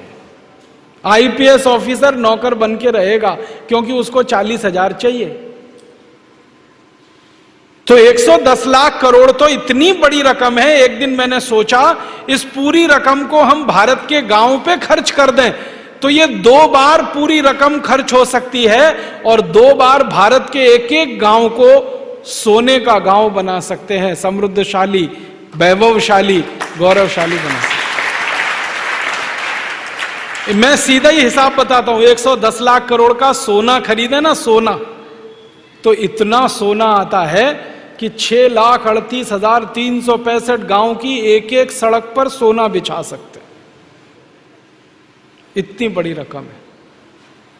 तो गरीबी, भुखमरी, बेकारी सब खत्म हो सकता है अगर ये धन वापस आ जाए। तो अपने को यही काम करना है। इसी के लिए स्वामी जी ने अभियान शुरू किया है। अब आप बोलेंगे जी हम क्या करें, आप इसमें हमारी मदद करो। बिना आपकी मदद के ये काम नहीं हो सकता। अगर हो जाता तो मैं हरिद्वार से 2000 किलोमीटर चल के पिपरिया नहीं आता, वहीं बैठ के कर लेते ना हम ये काम। तो हरिद्वार से दिल्ली तो नजदीकी है ना, दिल्ली में बैठते ये काम करा लेते। हमें मालूम है नहीं होता। ये कब होगा, जब आपके जैसे करोड़ों करोड़ों लोग हमारी ताकत बन जाएंगे, फिर ये काम हम कराएंगे या फिर ये काम होगा। तो आप हमारी ताकत बनो। तो आप कहेंगे इसके लिए क्या करें, इस भारत स्वाभिमान के आप सदस्य हो जाओ, हमारी ताकत बढ़ जाएगी। इसके लिए सदस्यता फॉर्म बना हुआ है, आप ले लेना, स्थानीय समिति के पास है, वो भर के इनको दे देना। फिर क्या होगा, आप जब सदस्य हो जाएंगे तो फिर आपका प्रशिक्षण होगा, ट्रेनिंग होगी। वो ट्रेनिंग हरिद्वार में भी होगी और यहां भी होगी। हरिद्वार में ट्रेनिंग के लिए आपको बुलाएंगे तो स्वामी जी खुद ट्रेनिंग देंगे, यहां होगी तो मैं देने के लिए आऊंगा। ट्रेनिंग देके आपको हम तैयार करेंगे और आप जब तैयार हो जाएंगे तो आप भी मेरी तरह से गांव-गांव जाएंगे और लोगों को ये बात समझाएंगे। और ज्यादा लोगों को जब ये समझ में आएगी और ताकत बढ़ेगी तो सरकार तो झक मार के वही करेगी जो हम करवाएंगे। आपने एक वाक्य सुना है, कलयुग में सबसे बड़ी शक्ति संगठन में होती है। सतयुग जब होता था ना, सतयुग, राम जी का युग, तब सबसे बड़ी शक्ति राजा में होती थी, राज्य व्यवस्था में होती थी। कलयुग में सबसे बड़ी शक्ति संगठन में होती है। तो अभी कलयुग चल रहा है, सतयुग नहीं है। तो इस कलयुग के हिसाब से हमें संगठन की शक्ति बढ़ानी है और वो शक्ति की मदद से ये काम कराना है। आप मदद करेंगे? बहुत अच्छा। अगर आप मदद करेंगे तो मुझे भरोसा है, अगर पिपरिया जैसे छोटे गांव में लोग मदद करेंगे तो बड़े शहरों में भी मदद करेंगे। तो आपकी एक मदद तो ये चाहिए कि आप हमारे संगठन के सदस्य बने जल्दी से जल्दी। फिर आपकी ट्रेनिंग के लिए या तो हरिद्वार बुलाएंगे आपको, नहीं तो यहीं पर ट्रेनिंग देने के लिए मैं आऊंगा या हमारे दूसरे सहयोगी आए। दूसरी एक मदद और कर दीजिए आप। दूसरी क्या मदद कर दें? अपने देश की हालत बड़ी खराब है, मैंने कहा गरीबी, भुखमरी, बेकारी। एक और बुरा हाल है अपने देश का, वो भी सुना दूं आपको। अपने देश पे कर्जा बहुत हो गया है, बहुत कर्जा हो गया है। कारण क्या है? नेता इतने हरामी हैं, सब पैसा लूट लेते हैं, विदेशी बैंकों में जमा कर देते हैं, देश चलाने के लिए पैसा बचता ही नहीं है। तो थोड़ा बहुत जो देश का काम होता है ना, वो सब कर्जे से होता है। कर्जा बहुत हो गया। जब हम आजाद हुए थे 15 अगस्त 47 को, तो 1 पैसे का कर्ज नहीं था हमारे ऊपर। अब 34 लाख करोड़ रुपए का कर्जा हो गया। एक एक हिंदुस्तानी पर लगभग 33,000 रुपए का कर्जा है, एक एक हिंदुस्तानी पर। इस कर्जे से देश को मुक्त कराना है, नहीं तो देश डूब जाने वाला है इसमें। ये कर्जा हमने लिया है विदेशों से बहुत सारा, अब इसमें ब्याज देना पड़ता है। ब्याज के लिए लाखों करोड़ों रुपए लगते हैं, वो आपसे टैक्स के रूप में सरकार लेती है और देती है। अब इसकी समस्या क्या है ना, जैसे जैसे कर्ज बढ़ता जाता है हमारे देश का जो रुपया है ना, इसका दाम गिरता जाता है। ये समस्या है। पहले हमारा जो 1 रुपया था ना, वो अमेरिका के $1 के बराबर था 1947 में। 1 रुपया भारत का और अमेरिका का $1 दोनों बराबर थे, क्योंकि हमने कर्ज नहीं लिया था। अब कर्ज इतना हो गया है कि 50 रुपया अमेरिका के $1 के बराबर है। आप बोलेंगे ये रुपए की कीमत क्यों गिरती है कर्ज गिर लेने से? जो कर्ज देने वाला देश है अमेरिका और यूरोप, ये हमारे ऊपर शर्त लगाते हैं। जब हम उनसे कर्जा मांगते हैं कि कर्जा दे दो, तो कहते हैं तुम्हारे रुपए की कीमत कम करो तब देंगे। उनका क्या स्वार्थ है? उनका स्वार्थ ये है कि वो कर्जे में हमको $1 देते हैं, तो 1 रुपया $1 के बराबर है। जब कीमत गिर जाती है तो 50 रुपया हो जाता है, तो बदले में हमें उनको 50 रुपया देना पड़ता है, इसलिए उनको रकम ज्यादा मिलती है, इसलिए उनका स्वार्थ है। तो वो रुपए की कीमत गिराते हैं, तो कीमत बहुत गिर गई है, 50 रुपया $1 हो गई है। अब इसमें बड़ा नुकसान हो रहा है देश को। नुकसान क्या हो रहा है?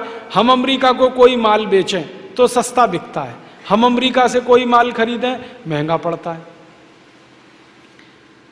उनको तो $1 का माल है जो भारत को बेचते हैं, हमारे लिए वो 50 रुपए का बैठता है, तो हम सस्ता बेचते हैं महंगा खरीदते हैं। इसमें व्यापार घाटा होता है, घाटे की पूर्ति के लिए फिर कर्ज लेना पड़ता है। इस चक्कर में हम फंस गए। तो इसमें आप और एक मदद कर दो देश की। आप बोलोगे जी क्या मदद करें?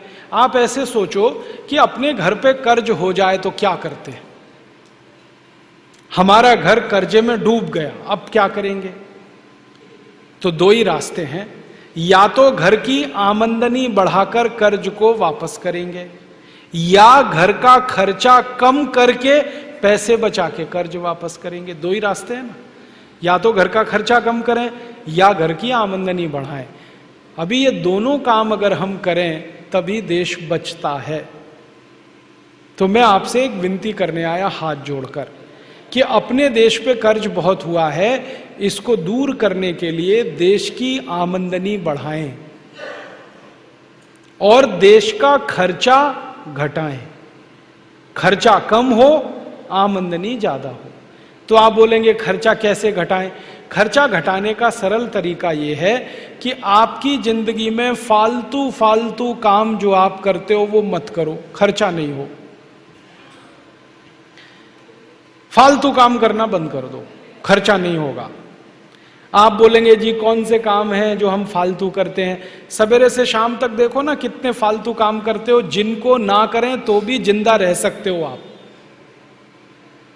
मैंने इस पे बड़ा अभ्यास किया कि एक एक आदमी इस देश में कितना पैसा बचा सकता है देश का, फालतू काम ना करे तो आप बोलो क्या क्या काम ना करें? तो छोटी छोटी बातें कहता हूं, अच्छी लगे तो आज से ही अपने जीवन में अपनाना।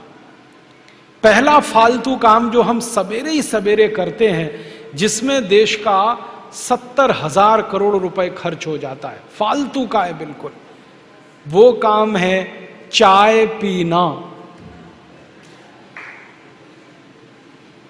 सवेरे ही उठ के चाय सुड़कने लगते, और कई तो ऐसे महान लोग हैं बिना टट्टी जाए चाय पीने लगते। वो तो मुझे कहते हैं कि चाय पियो नहीं तो टट्टी भी नहीं उतरती, संडास नहीं जा सकते, इसलिए चाय पहले पीते हैं। उनको बेड टी चाहिए, बिस्तर पे चाय चाहिए। और इसमें खर्चा कितना होता है? 1 किलो चाय 150 रुपए की है। हर साल भारत के लोग 70 करोड़ किलोग्राम चाय पी जाते। सोचो कितना पैसा खर्च करते फालतू में। और ये फालतू इसलिए भी है कि चाय पी पी के अपना शरीर खराब होता है। ज्यादा चाय पियोगे नशा हो जाएगा। नशा पता है किस बात का? रोज चाय पीनी पड़ेगी, एक दिन ना पिए तो सिर में दर्द हो जाएगा। बहुत लोग मुझे कहते हैं एक दिन भी चाय ना मिले तो सिर घूमने लगता है। तो ऐसा नशा किस काम का। और दूसरी समस्या, चाय पियो तो पेट खराब। चाय से पेट खराब पता है कैसे होता है? चाय में कुछ केमिकल हैं। एक केमिकल है उसका नाम है कैफीन, दूसरा है निकोटिन, तीसरा है टैनिन। ऐसे 18-20 केमिकल हैं चाय में। ये सब पेट में जाके अम्लता बढ़ाते हैं। अम्लता समझते हैं? एसिडिटी। पेट में वैसे ही गैस एसिड बनता है, अम्ल बनता है। चाय पियो तो और ज्यादा बनता है। और पेट में जब अम्ल ज्यादा बनने लगता है तो वो खून में चला जाता है। खून की अम्लता जब बढ़ती है तो 80 रोग आते हैं शरीर में। घुटने दुखना, कमर दुखना, कंधा दुखना, जोड़ों में दर्द होना, हृदयघात होना, हार्ट अटैक होना, फिर कई बार ब्रेन हेमरेज होना। खराब से खराब रोग शरीर के खून की अम्लता बढ़ने के बाद ही आते हैं। और ये अम्लता सबसे ज्यादा चाय से बढ़ती है। तो क्यों फालतू में पीना? मत पियो। आदमी को छोड़कर कोई चाय नहीं पीता। मैंने बहुत बार कुत्ते को पिला के देखा, नहीं पीता। गाय को पिलाया, नहीं पीती। भैंस को पिलाया, वो भी नहीं पीती। कोई जानवर चाय नहीं पीता। पक्षी भी नहीं पीते। दूध पीते हैं, दही खा लेंगे, पानी पी लेंगे, चाय नहीं पीता कोई। ये मनुष्य मूर्ख है जो पीता रहता है। अकेला नहीं पीता, हर घर में आने वाले को पिलाता है, तू भी पी। अपनी आंतें जलाते हैं, पेट जलाते हैं, पैसा बर्बाद करते हैं, स्वास्थ्य खराब होता है। चाय पीने वालों को भूख नहीं लगती। जिनको भूख नहीं लगेगी शरीर मजबूत नहीं होगा, कमजोर होगा। कमजोर होगा तो बीमारियां। इसलिए मत पियो। आप चाय छोड़ दो, सारा देश चाय छोड़ दे, 70,000 करोड़ रुपए देश के बचते हैं। तो आप छोड़ दो। कोई भी भारत के महापुरुष ने चाय नहीं पी कभी भी। महात्मा गांधी, सरदार पटेल, सुभाष चंद्र बोस, चंद्रशेखर आजाद, शहीद भगत सिंह, ऊधम सिंह, किसी ने चाय नहीं पी। आप क्यों पी रहे हो? बंद करो। तो आप बोलोगे फिर क्या पिए चाय की जगह? मैं आपको बताता हूं, दूध पियो। आप बोलेंगे जी दूध पीने से क्या लाभ है? 2 लाभ हैं। चाय बिकना अगर कम हो जाए, दूध बिकना बढ़ जाए, तो दूध बिकेगा तो जानवर ज्यादा पालने पड़ेंगे, तो मुनाफा सब किसानों को मिलने लगेगा। और चाय का मुनाफा मिलता है ज्यादा से ज्यादा विदेशी कंपनियों को।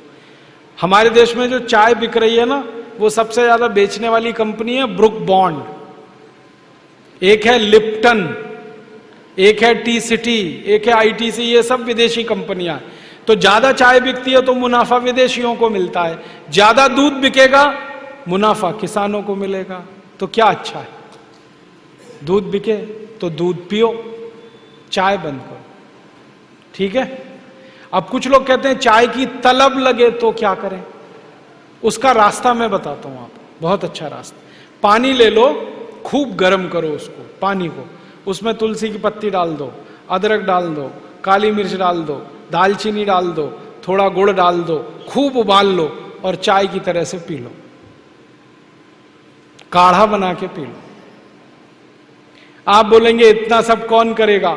तो खाली पानी को खूब गर्म करो, नींबू निचोड़ दो, गुड़ डाल दो, चाय की तरह से पी लो। और ये भी नहीं कर सकते तो खूब पानी को गर्म करो और चाय की तरह से पी लो। बहुत फायदा है। पता है क्या फायदा है? खूब गर्म पानी जब हम पीते हैं तो शरीर के अंदर चाय का जितना जहर जमा है वो सब पेशाब के रास्ते निकल जाएगा, शरीर शुद्ध हो जाएगा। चाय छोड़ दो, ठीक है? बच्चे लोग तो छोड़ देंगे पक्का, और अपने मम्मी पापा की भी छुड़ा दो। आप बोलोगे तो माता पिता भी मानेंगे। और उनको बोलो दूध पियो। एक दिन मैंने हिसाब निकाला था, 70,000 करोड़ की हम चाय पी जाते हैं, 70,000 करोड़ का दूध पीने लगे तो 20 करोड़ गाय लगेगी, तब इतना दूध होगा। 20 करोड़। और 20 करोड़ गाय आ गई मान लो, तो हर गाय साल में एक बार तो बच्चा देती है। तो इस देश में कितने करोड़ बैल हो जाएंगे, और इतने करोड़ बैल हो जाएंगे तो वो खेत में खेती के लिए काम आएंगे, तो ट्रैक्टर सब बंद हो जाएंगे। ट्रैक्टर बंद हुए तो ट्रैक्टर बेचने वाली कंपनियां भाग जाएंगी सब यहां से। डीजल का खर्चा भी बचेगा, ट्रैक्टर का पैसा भी बचेगा। और सबसे बड़ा लाभ होगा, गाय बढ़ेगी, बैल बढ़ेंगे तो गोबर भी मिलेगा, और इतना गोबर मिलेगा कि हर खेत में गोबर का ही खाद डलेगा, तो यूरिया डीएपी सब बंद हो जाएगा। और यूरिया डीएपी बंद हुआ तो 4,80,000 करोड़ का खर्चा किसानों का और बचेगा। मेरा सारा ध्यान इस बात पर है, खर्चा कम करो, देश का खर्चा बचाओ, आमदनी बढ़ेगी अपने आप। आप जानते हैं जिस घर का खर्चा कम होता है आमदनी अपने आप बढ़ जाती है उसकी, क्योंकि जो बचत है वही आमदनी हो जाती है। बात समझ में आ रही है? पिएंगे दूध कल से पक्का? हाँ। अब दूसरा एक तरीका बताता हूं खर्चा बचाने का। दांत साफ करने के लिए टूथब्रश मत करो, खर्चा बचेगा। हम आजकल टूथपेस्ट करते हैं, कॉलगेट, क्लोजअप, पेप्सोडेंट, सिबाका, फॉरेंस, ये बड़े महंगे हैं। 30 रुपए का 100 ग्राम, 300 रुपए किलो, हुआ कि नहीं? गाय का घी 200 रुपए किलो, टूथपेस्ट 300 रुपए किलो। क्या मूर्ख लोग हैं इस देश के, पढ़े लिखे, सुपर इडियट। वो क्या करते हैं, 200 रुपए किलो गाय का घी नहीं खाते और 300 रुपए किलो का पेस्ट रगड़ के दांतों पे थूकते हैं। वो कहते हैं हम बड़े स्मार्ट हैं। मैं उनसे कहता हूं और स्मार्ट बनो। क्या कहते हैं, क्या करें? मैं कहता हूं ये 300 रुपए किलो का पेस्ट, इसको थूकते क्यों? इसी को रोटी पे लगा लगा के खा लो, गाय के घी से तो महंगा है। कितना फालतू खर्चा कर रहे हैं। 300 रुपए किलो का पेस्ट। मैंने एक दिन हिसाब निकाला था, एक आदमी रोज जो ब्रश करता है ना सवेरे का, तो एक बार के ब्रश में 1.5 से 2 ग्राम टूथपेस्ट इस्तेमाल होता है। अगर वो आदमी 60 साल तक, अपनी जिंदगी के 60 साल तक ब्रश करता रहे, तो एक आदमी का टूथपेस्ट का खर्चा 1,40,000 रुपए आता है 60 साल तक। एक पेस्ट आता है 100 ग्राम 30 रुपए का। जिंदगी में वो जितने पेस्ट इस्तेमाल करेगा 60 साल में, उसका हिसाब जोड़ा 1,40,000 के आसपास खर्चा। क्या फालतू खर्चा है, बंद करो ये, इसकी कोई जरूरत नहीं है। ब्रश को पेस्ट लगा के रगड़ने की कोई जरूरत नहीं है।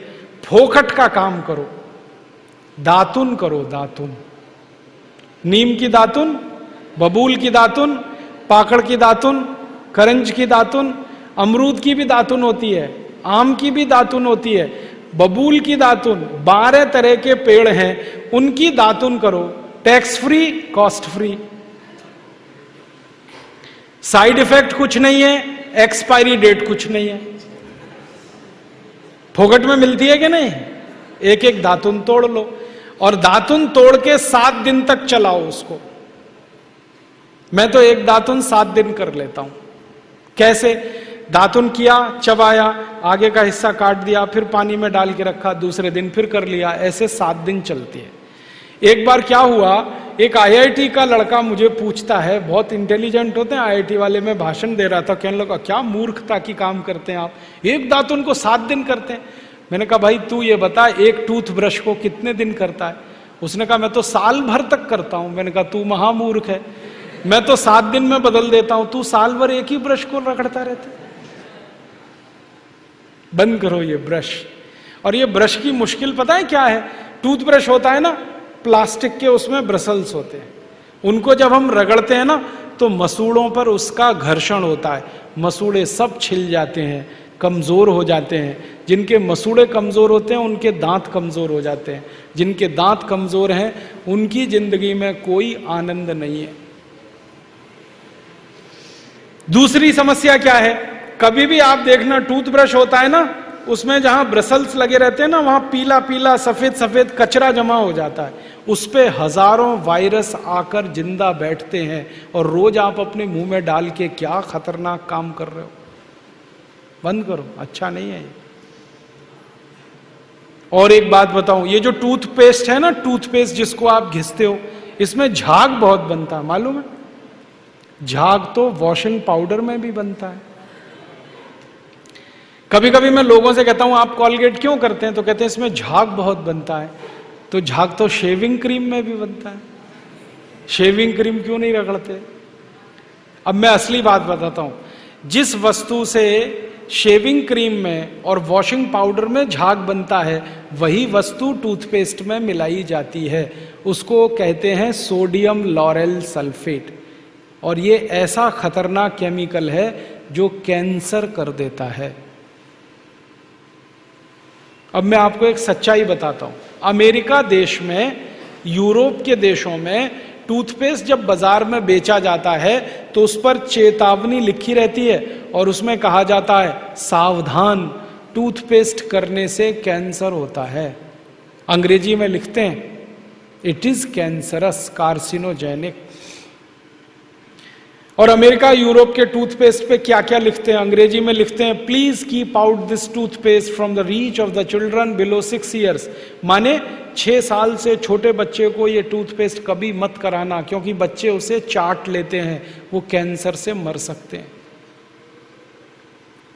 फिर अमेरिका और यूरोप के टूथपेस्ट पे लिखते हैं in case of accidental injection please contact immediately poison control centre. माने गलती से पेस्ट अगर कर लिया बच्चे ने तो हॉस्पिटल लेके जाना उसको। जहर है। क्या जहर है? उसमें एक केमिकल जिसका नाम है सोडियम लॉरेल सल्फेट। ये केमिकल एक बूंद अगर आपकी जीभ पर गिरा दें तो जीभ पे ही कैंसर हो जाता है। मत करो आप, ये बेकार है। तो दांत कैसे साफ करें? दातुन से। दातुन है ना, पिपरिया में तो बहुत है। मैं अभी रास्ते में आया, इतने नीम के पेड़ हैं कि दातुन ही दातुन है यहां तो। आपको तो कोई कमी नहीं, तो दातुन करो। दातुन ना मिले तो दंतमंजन करो। दंतमंजन भी फोकट वाला करो, खर्चा नहीं करना। फोकट वाला दंतमंजन, घर में रसोई है, वहां पे हल्दी है, ले लो थोड़ी सी हल्दी, और सरसों का तेल है वो भी डाल दो उसमें, और थोड़ा सा नमक, तीनों को मिलाओ, दांत पे घिसो, सबसे अच्छा दंतमंजन। और एक दूसरा बताता हूं, गाय है, गाय, उसका गोबर है, गोबर को जला दो। कैसे जलेगा? पहले सुखाओ उसको, छोटे कंडे बनाओ, फिर जला दो, तो राख निकलेगी। उस राख में थोड़ा नमक मिलाओ, थोड़ी फिटकरी मिलाओ, और उसको दांत पर घिसो। उससे अच्छा दंतमंजन दुनिया में नहीं। और एक तरीका बताता हूं, नींबू है ना, नींबू हम सब्जी में निचोड़ते हैं, अब छिलका बच गया, इसको फेंकना नहीं, छिलके को उलट दो, अंदर का हिस्सा बाहर निकाल दो, उस पे नमक रगड़ के ऐसे ऐसे दांतों पे घिसो, दांत एकदम साफ।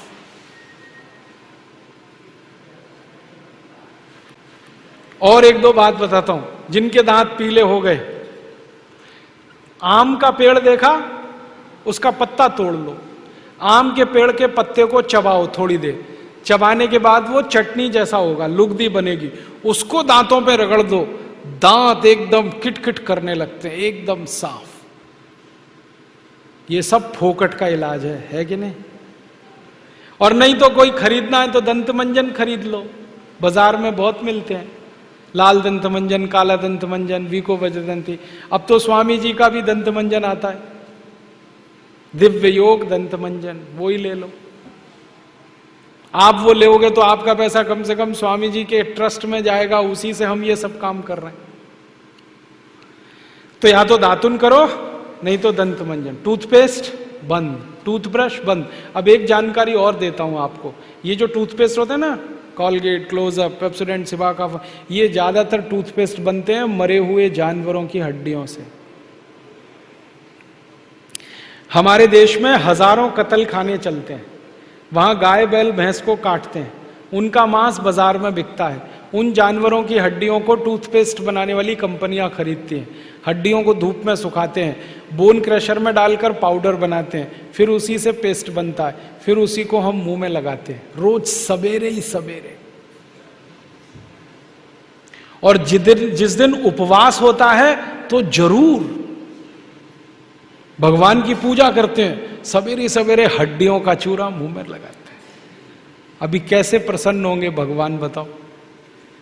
बंद कर दो ये सब, अच्छा नहीं, ठीक है? तो बहुत पैसा देश का बचेगा। मैंने एक दिन हिसाब निकाला कि पेस्ट बंद कर दें, ब्रश बंद कर दें, जो पैसे बचेंगे अगर उतने से ही दातुन खरीदने लगे, 50 पैसे की एक दातुन, तो 30 लाख लोगों को दातुन बेचने का रोजगार मिल जाएगा इस देश में। आप कभी बंबई जाना, बंबई के सब रेलवे स्टेशन में दातुन बिकता है, 1 रुपए का 2, 2 रुपए का 3। ये बंबई में हो सकता है तो पिपरिया में भी हो सकता है। अब बस करना ये पड़ेगा कि दातुन करनी है तो नीम का पेड़ लगाओ, बबूल का पेड़ लगाओ, दातुन तभी मिलेगी ना। तो पेड़ भी लगाओ, हर साल कम से कम एक है। आपका जन्मदिन आता है ना, उस दिन एक पेड़ लगाओ। हम जन्मदिन मनाते हैं आजकल कैसे? केक खरीद लाते हैं, फिर मोमबत्ती लाते हैं, फिर केक के चारों तरफ लगाते हैं, फिर दिया सलाई से जलाते हैं, फिर उसी को फूंक मार मार के बुझाते हैं। क्या मूर्ख लोग हैं! उसको बुझाना था तो जलाया क्यों? हमारे घर में जलता हुआ दीपक तब बुझाते हैं जब किसी की मौत होती है। तो जन्मदिन हुआ कि मरण दिन? तो मत मनाओ। तो कैसे मनाएं जन्मदिन? एक पेड़ लगाओ उस दिन। और मैं तो ये कहूंगा जितने जन्मदिन हो गए ना उतने पेड़ लगाओ। मान लीजिए 14 साल पूरे हो गए तो 14 पेड़ लगा दो। कहां लगाएंगे? घर के सामने लगा दो, घर में जगह नहीं तो पड़ोसी के घर में लगा दो, दोस्ती हो जाएगी। और पेड़ तो रहेगा जिंदगी भर, आप तो चले जाओगे। नीम का पेड़ अगर लगाया तो 500 साल जिंदा रहता है, आप तो 100 साल में ही मर जाओगे, वो पेड़ तो 500 साल रहेगा। और एक पेड़ आपने लगा दिया, हजारों रुपए की ऑक्सीजन देता है। ऑक्सीजन ही हमें चाहिए, वो पेड़ से ही आती है। तो हर दिन, हर जन्मदिन पर पेड़ लगाएं, ऐसे जन्मदिन मनाएं, ठीक है? और 1-2 काम करना, फालतू का खर्चा बंद। साबुन मत खरीदो, बहुत फालतू खर्चा।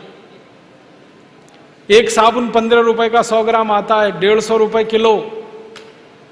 150 रुपए किलो तो काजू आता है, काजू खा लो तो अच्छा है। तो आप बोलोगे नहाएं कैसे? फोकट में नहाओ ना, बिना साबुन के। बिना साबुन के कैसे नहाते मालूम है? घर में तौलिया है, तौलिया, उसको पानी में भिगो लो, निचोड़ो और खूब कस के रगड़ो और पानी से नहा लो, कोई खर्चा नहीं। फिर आप कहेंगे पसीने की बदबू आती है, उसके लिए दूसरा रास्ता बताता हूं। नींबू का छिलका है ना, जिसका रस निकाल दिया, उसको उल्टा करके खूब रगड़ो शरीर में, पानी से नहा लो, एकदम खुशबू आती है। और नहाने का एक तरीका बताता हूं। अपने देश में एक महाशिवरात्रि त्योहार आता है, शंकर जी को उस दिन स्नान कराते हैं। किससे? दूध से कि लाइफ बॉय से? पता है शंकर जी लक्स लगाते हैं? नहीं ना, शंकर जी दूध से नहाते हैं। क्यों? सोचा कभी क्यों? मैंने सोचा ये शंकर जी दूध से क्यों नहाते हैं? भक्त लोग साबुन से नहाते हैं, भगवान जी को दूध से नहलाते हैं। दूध से इसलिए नहाते हैं कि दूध सबसे अच्छे तरीके से शरीर का मैल निकालता है। दूध को हम लोग विज्ञान की भाषा में कहते हैं बेस्ट क्वालिटी क्लिंजिंग एजेंट, सफाई करने वाला। आप एक दिन ऐसा करना, दूध लेना थोड़ा कच्चा, उसको चेहरे में लगाना, फिर रुई से चेहरे को पोंछना, रुई एकदम काली काली हो जाए। कैसे? आपने दूध लगाया, गंदगी सब बाहर आ गई, रुई से पोंछा, रुई पे आ गई। माने गंदगी निकालने का काम दूध करता है।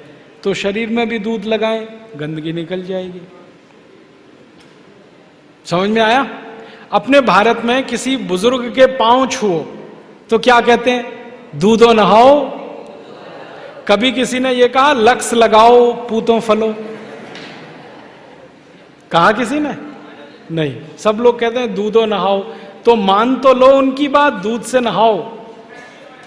आप बोलेंगे बड़ा खर्चा होगा, साबुन से कम खर्चा होता है दूध से नहाने में। मैं बहुत बार नहा के देखा, 2-3 चम्मच दूध लगता है, उसको शरीर में मालिश कर लो तेल की तरह से, फिर पानी से नहा लो, गंदगी सब निकल जाती है। और दूध से नहाओ ना तो त्वचा एकदम मुलायम रहती है, सॉफ्ट रहती है। और जिनकी त्वचा मुलायम है, नरम है, उनको कभी फेयर एंड लवली नहीं लगानी पड़ती, तो उसका भी खर्चा बचेगा। ठीक है? नहाओगे दूध से। अब दूध से नहाएंगे तो दूध की बिक्री बढ़ेगी कि घटेगी? तो पैसा किसानों को मिलेगा, तो जानवर पलेंगे, तो देश का विकास का काम होगा। समझ गए? नहीं तो चने के आटे से नहाओ, बेसन से। थोड़ा बेसन ले लो, दूध मिला लो, पेस्ट बनेगा, शरीर में रगड़ के नहा लो। नहीं तो एक मुल्तानी मिट्टी आती है, मालूम है? वो रात को भिगो दो पानी में, सुबह लगाओ, बालों में भी शरीर को भी। बालों में लगाओ तो शैम्पू जैसी, शरीर में लगाओ साबुन जैसी। 10 रुपए किलो में आती है मुल्तानी मिट्टी। ये सब नहाने के तरीके हैं। ठीक है? पैसा बचाएंगे। और 1-2 काम करो तो पैसा बचेगा। कभी भी फालतू में क्रीम पाउडर लिपस्टिक मत लगाओ, बहुत खर्चा होता है। बहुत लोग लगाते हैं लिपस्टिक, नेल पॉलिश। क्यों? कहते हैं स्मार्ट आ जाते, स्मार्टनेस आती है। क्रीम पाउडर लिपस्टिक से कोई स्मार्ट नहीं बनता। अपने कर्म से, अपने स्वभाव से और अपने गुणों से स्मार्ट बनते हैं।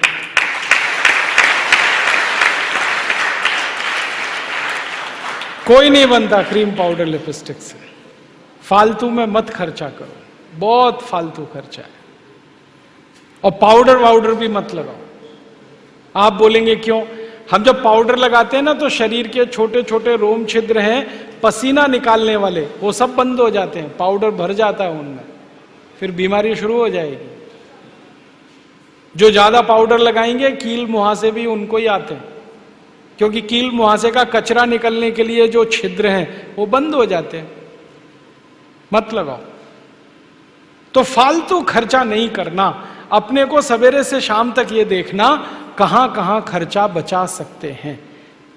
एक और खर्चा बचा सकते हैं, बीमार पड़े तो दवा खाने के लिए चले गए, अब बीमारी में गोलियां खरीद लाए, कैप्सूल खरीद लाए, इंजेक्शन ले आए।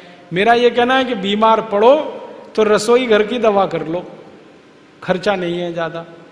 सर्दी जुकाम हुआ तो अपने रसोई घर में हल्दी है, हल्दी को दूध में खूब गर्म करके पी लो, सर्दी जुकाम ठीक। खांसी हो गई तो अपने रसोई घर में अदरक है, अदरक का रस निकालो, थोड़ा गुड़ मिला के या शहद मिला के गर्म करके पी लो, खांसी ठीक हो गई। ज्यादा खांसी हो गई तो तुलसी का रस निकाल दो, अदरक का रस निकाल लो, शहद मिला के पी लो। बुखार बहुत आ गया तो दालचीनी का पाउडर और तुलसी ले लो, खूब उबाल के काढ़ा बना के उसे पी लो। एक भी बीमारी के लिए दवा खाने की जरूरत नहीं। पेट खराब हो गया, दस्त बहुत हो रहे हैं तो जीरा ले लो और फंकी मारो, चबा के खाओ, दस्त एकदम बंद हो जाते हैं। कच्चा दूध ले लो, नींबू निचोड़ के पी लो, एक ही बार में दस्त बंद हो जाते हैं। सब बीमारियों का इलाज रसोई घर में है, एक भी खर्चा करने की जरूरत नहीं है। अपने जो दादा दादी है, नाना नानी है, सबको मालूम है, लेकिन हम उनसे पूछते नहीं हैं। डॉक्टर से पूछने के लिए जाते हैं, पैसे भी देते हैं डॉक्टर को, खर्चा भी करते हैं। दादा दादी से पूछ लो, नाना नानी से पूछ लो, सबको मालूम है ये इलाज। और एक छोटी सी बात याद रखो कि बीमारी मत पड़ो तो दवा का खर्चा ही नहीं। आपको मालूम है स्वामी रामदेव जी सालों साल से बीमार नहीं पड़े, तो आप भी मत पड़ो।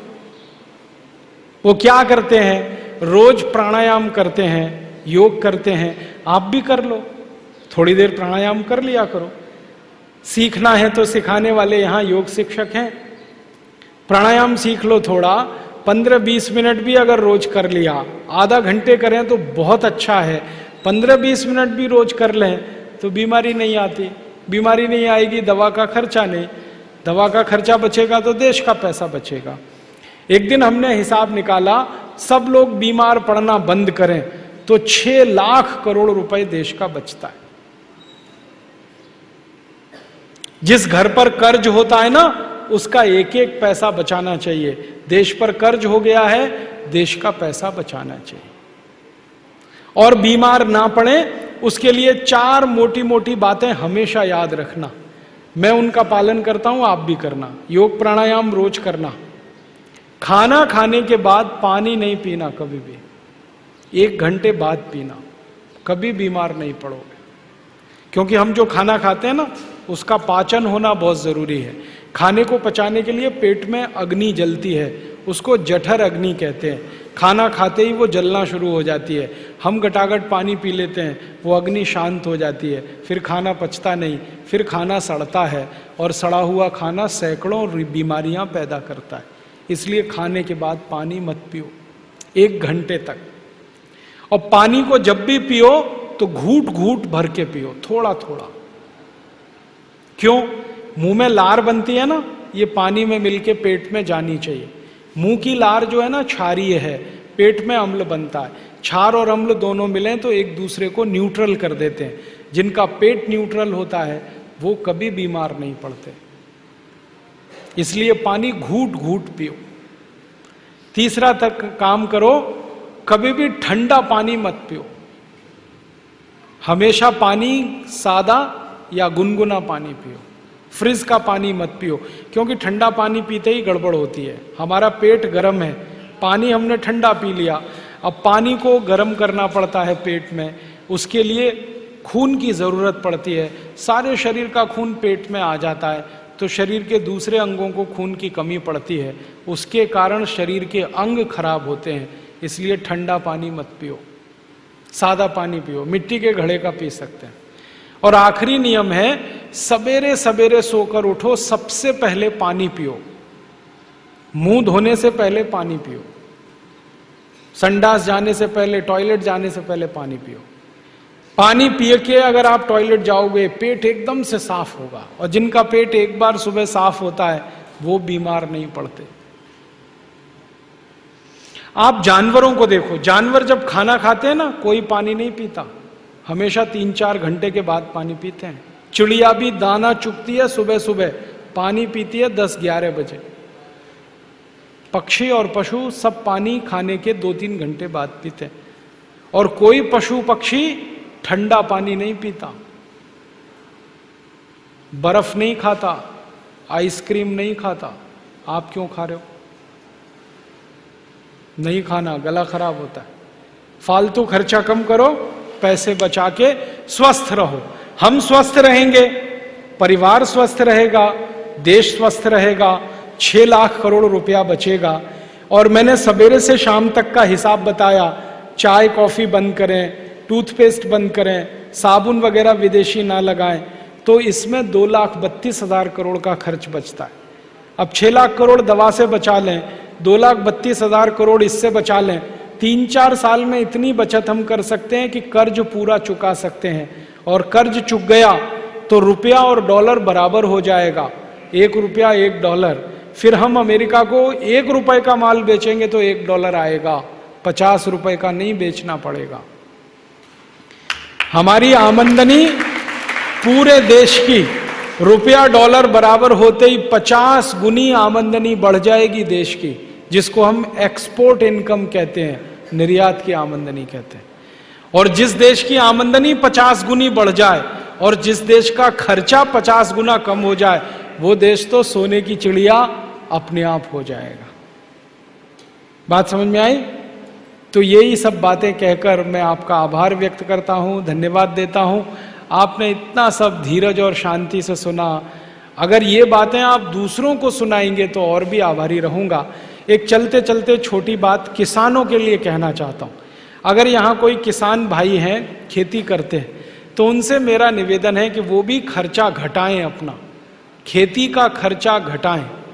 तो खर्चा कैसे घटेगा? यूरिया डीएपी डालना बंद कर दें, बहुत खर्चा घटेगा। और दवा छिड़कते हैं जो खेत में पेस्टिसाइड, वो बंद कर दें। तो आप बोलेंगे फिर क्या करें? यूरिया डीएपी बंद करके गाय का गोबर, भैंस का गोबर खेत में डालें। अब आप बोलेंगे गोबर और कैसे डालें खेत में? बहुत सरल तरीका है उसका। 1 एकड़ खेत अगर आपके पास है तो 10 किलो गोबर ले लो किसी भी जानवर का, 10 लीटर मूत्र ले लो किसी भी जानवर का, गाय बैल भैंस का, दोनों को मिला लो।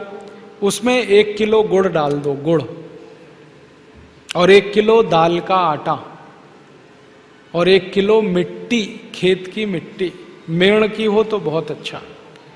गोबर 10 किलो, मूत्र 10 लीटर, 1 किलो गुड़, 1 किलो दाल का आटा और खेत के मेड़ की 1 किलो मिट्टी, ये 5 चीजें मिला के ड्रम में रख दो। 15 दिन रखा रहने दो, 15 दिन में खाद तैयार हो जाएगा। फिर इसमें पानी मिला दो, कम से कम 200 लीटर। तो ये घोल तैयार हुआ, इसको खेत की मिट्टी पे छिड़कना है। ये सबसे अच्छी खाद है दुनिया की, 1 पैसा भी खर्च नहीं होता इसमें। ये खाद का इस्तेमाल हजारों किसान कर रहे हैं पूरे देश में और सब अच्छे हो गए। जो किसान पहले गेहूं लेते थे यूरिया डीएपी से 1 एकड़ में 10 कुंटल, अब उनका गेहूं आता है 1 एकड़ में 20 कुंटल। जिनका गन्ना होता था पहले 1 एकड़ में 25 टन, अब उनका गन्ना होता है 1 एकड़ में 70 टन। जिनकी कपास होती थी 1 एकड़ में 2 कुंटल 2.5 कुंटल, अब होती है 7 कुंटल। उत्पादन बढ़ गया और जो पैदा हो रहा है वो इतना स्वादिष्ट है कि बाजार में खूब अच्छे भाव पे बिकता है। जो किसान इस तरह से गेहूं करते हैं उनका गेहूं 20 रुपए किलो, 25 रुपए किलो बिकता है। उसको ऑर्गेनिक शुद्ध कहते हैं। ऑर्गेनिक चीजों की सारी दुनिया में मांग है, पूरी दुनिया में। आप भी अपने खेत में इस ऑर्गेनिक तरीके से खेती करो तो बहुत अच्छा है। फॉर्मूला फिर बता देता हूं। 1 एकड़ खेत के लिए 10 किलो गोबर, 10 लीटर मूत्र, 1 किलो गुड़, 1 किलो दाल का आटा, 1 किलो मिट्टी, तो सीधे छिड़क सकते हैं। फसल खड़ी हो तो पानी के साथ मिला सकते हैं। फसल में जब पानी देते हैं ना, उसमें मिला दो इसको। मैंने एकड़ का बताया, अब 2 एकड़ है तो डबल कर लेना, 3 एकड़ है ट्रिपल कर लेना। यूरिया का खर्चा खत्म करना। अब यूरिया डीएपी बंद करेंगे, खर्चा कम हुआ। फिर हम जो खाएंगे वो शुद्ध हुआ, वो शुद्ध खाएंगे, बीमारी कम, दूसरों को खिलाएंगे, उनकी बीमारी कम, सारा देश स्वस्थ, सुखी और निरोगी हो जाए। और जब खेत में कीड़ा लग जाए तो कीड़े मारने की भी दवा घर में बना लो। गाय का मूत्र ले लो, भैंस का मूत्र ले लो 20 लीटर, 2-2.5 किलो नीम के पत्ते की चटनी मिला दो इसमें, 2-2.5 किलो आकड़े के पत्ते की चटनी मिला दो, 2-2.5 किलो सीताफल के पत्ते की चटनी मिला दो, आधा किलो तंबाकू का पत्ता पीस के डाल दो। और जो भी आसपास में पेड़ पौधे हैं जिनके पत्तों को जानवर नहीं खाते, उनको तोड़कर चटनी बना के डाल दो। गोमूत्र में या भैंस मूत्र में उबाल लो, उबाल कर ठंडा करके छान लो, फिर 200 लीटर पानी मिलाकर खेत पर स्प्रे कर दो। सब कीड़े मर जाते हैं, सब भाग जाते हैं। 1 पैसे का खर्चा नहीं। तो खर्चा बचाओ खेती में, अपने घर में, चिकित्सा में, स्वास्थ्य में, तो आमदनी बढ़ेगी, तो ये देश दुनिया में सबसे आगे निकलेगा। यही बोलकर मैं आपका आभार व्यक्त करता हूं, धन्यवाद देता हूं। बड़े ध्यान से सुना, शांति से सुना, और आप दूसरों को बोलेंगे तो आपका बहुत आभारी रहूंगा। बहुत बहुत धन्यवाद, बहुत बहुत आभार।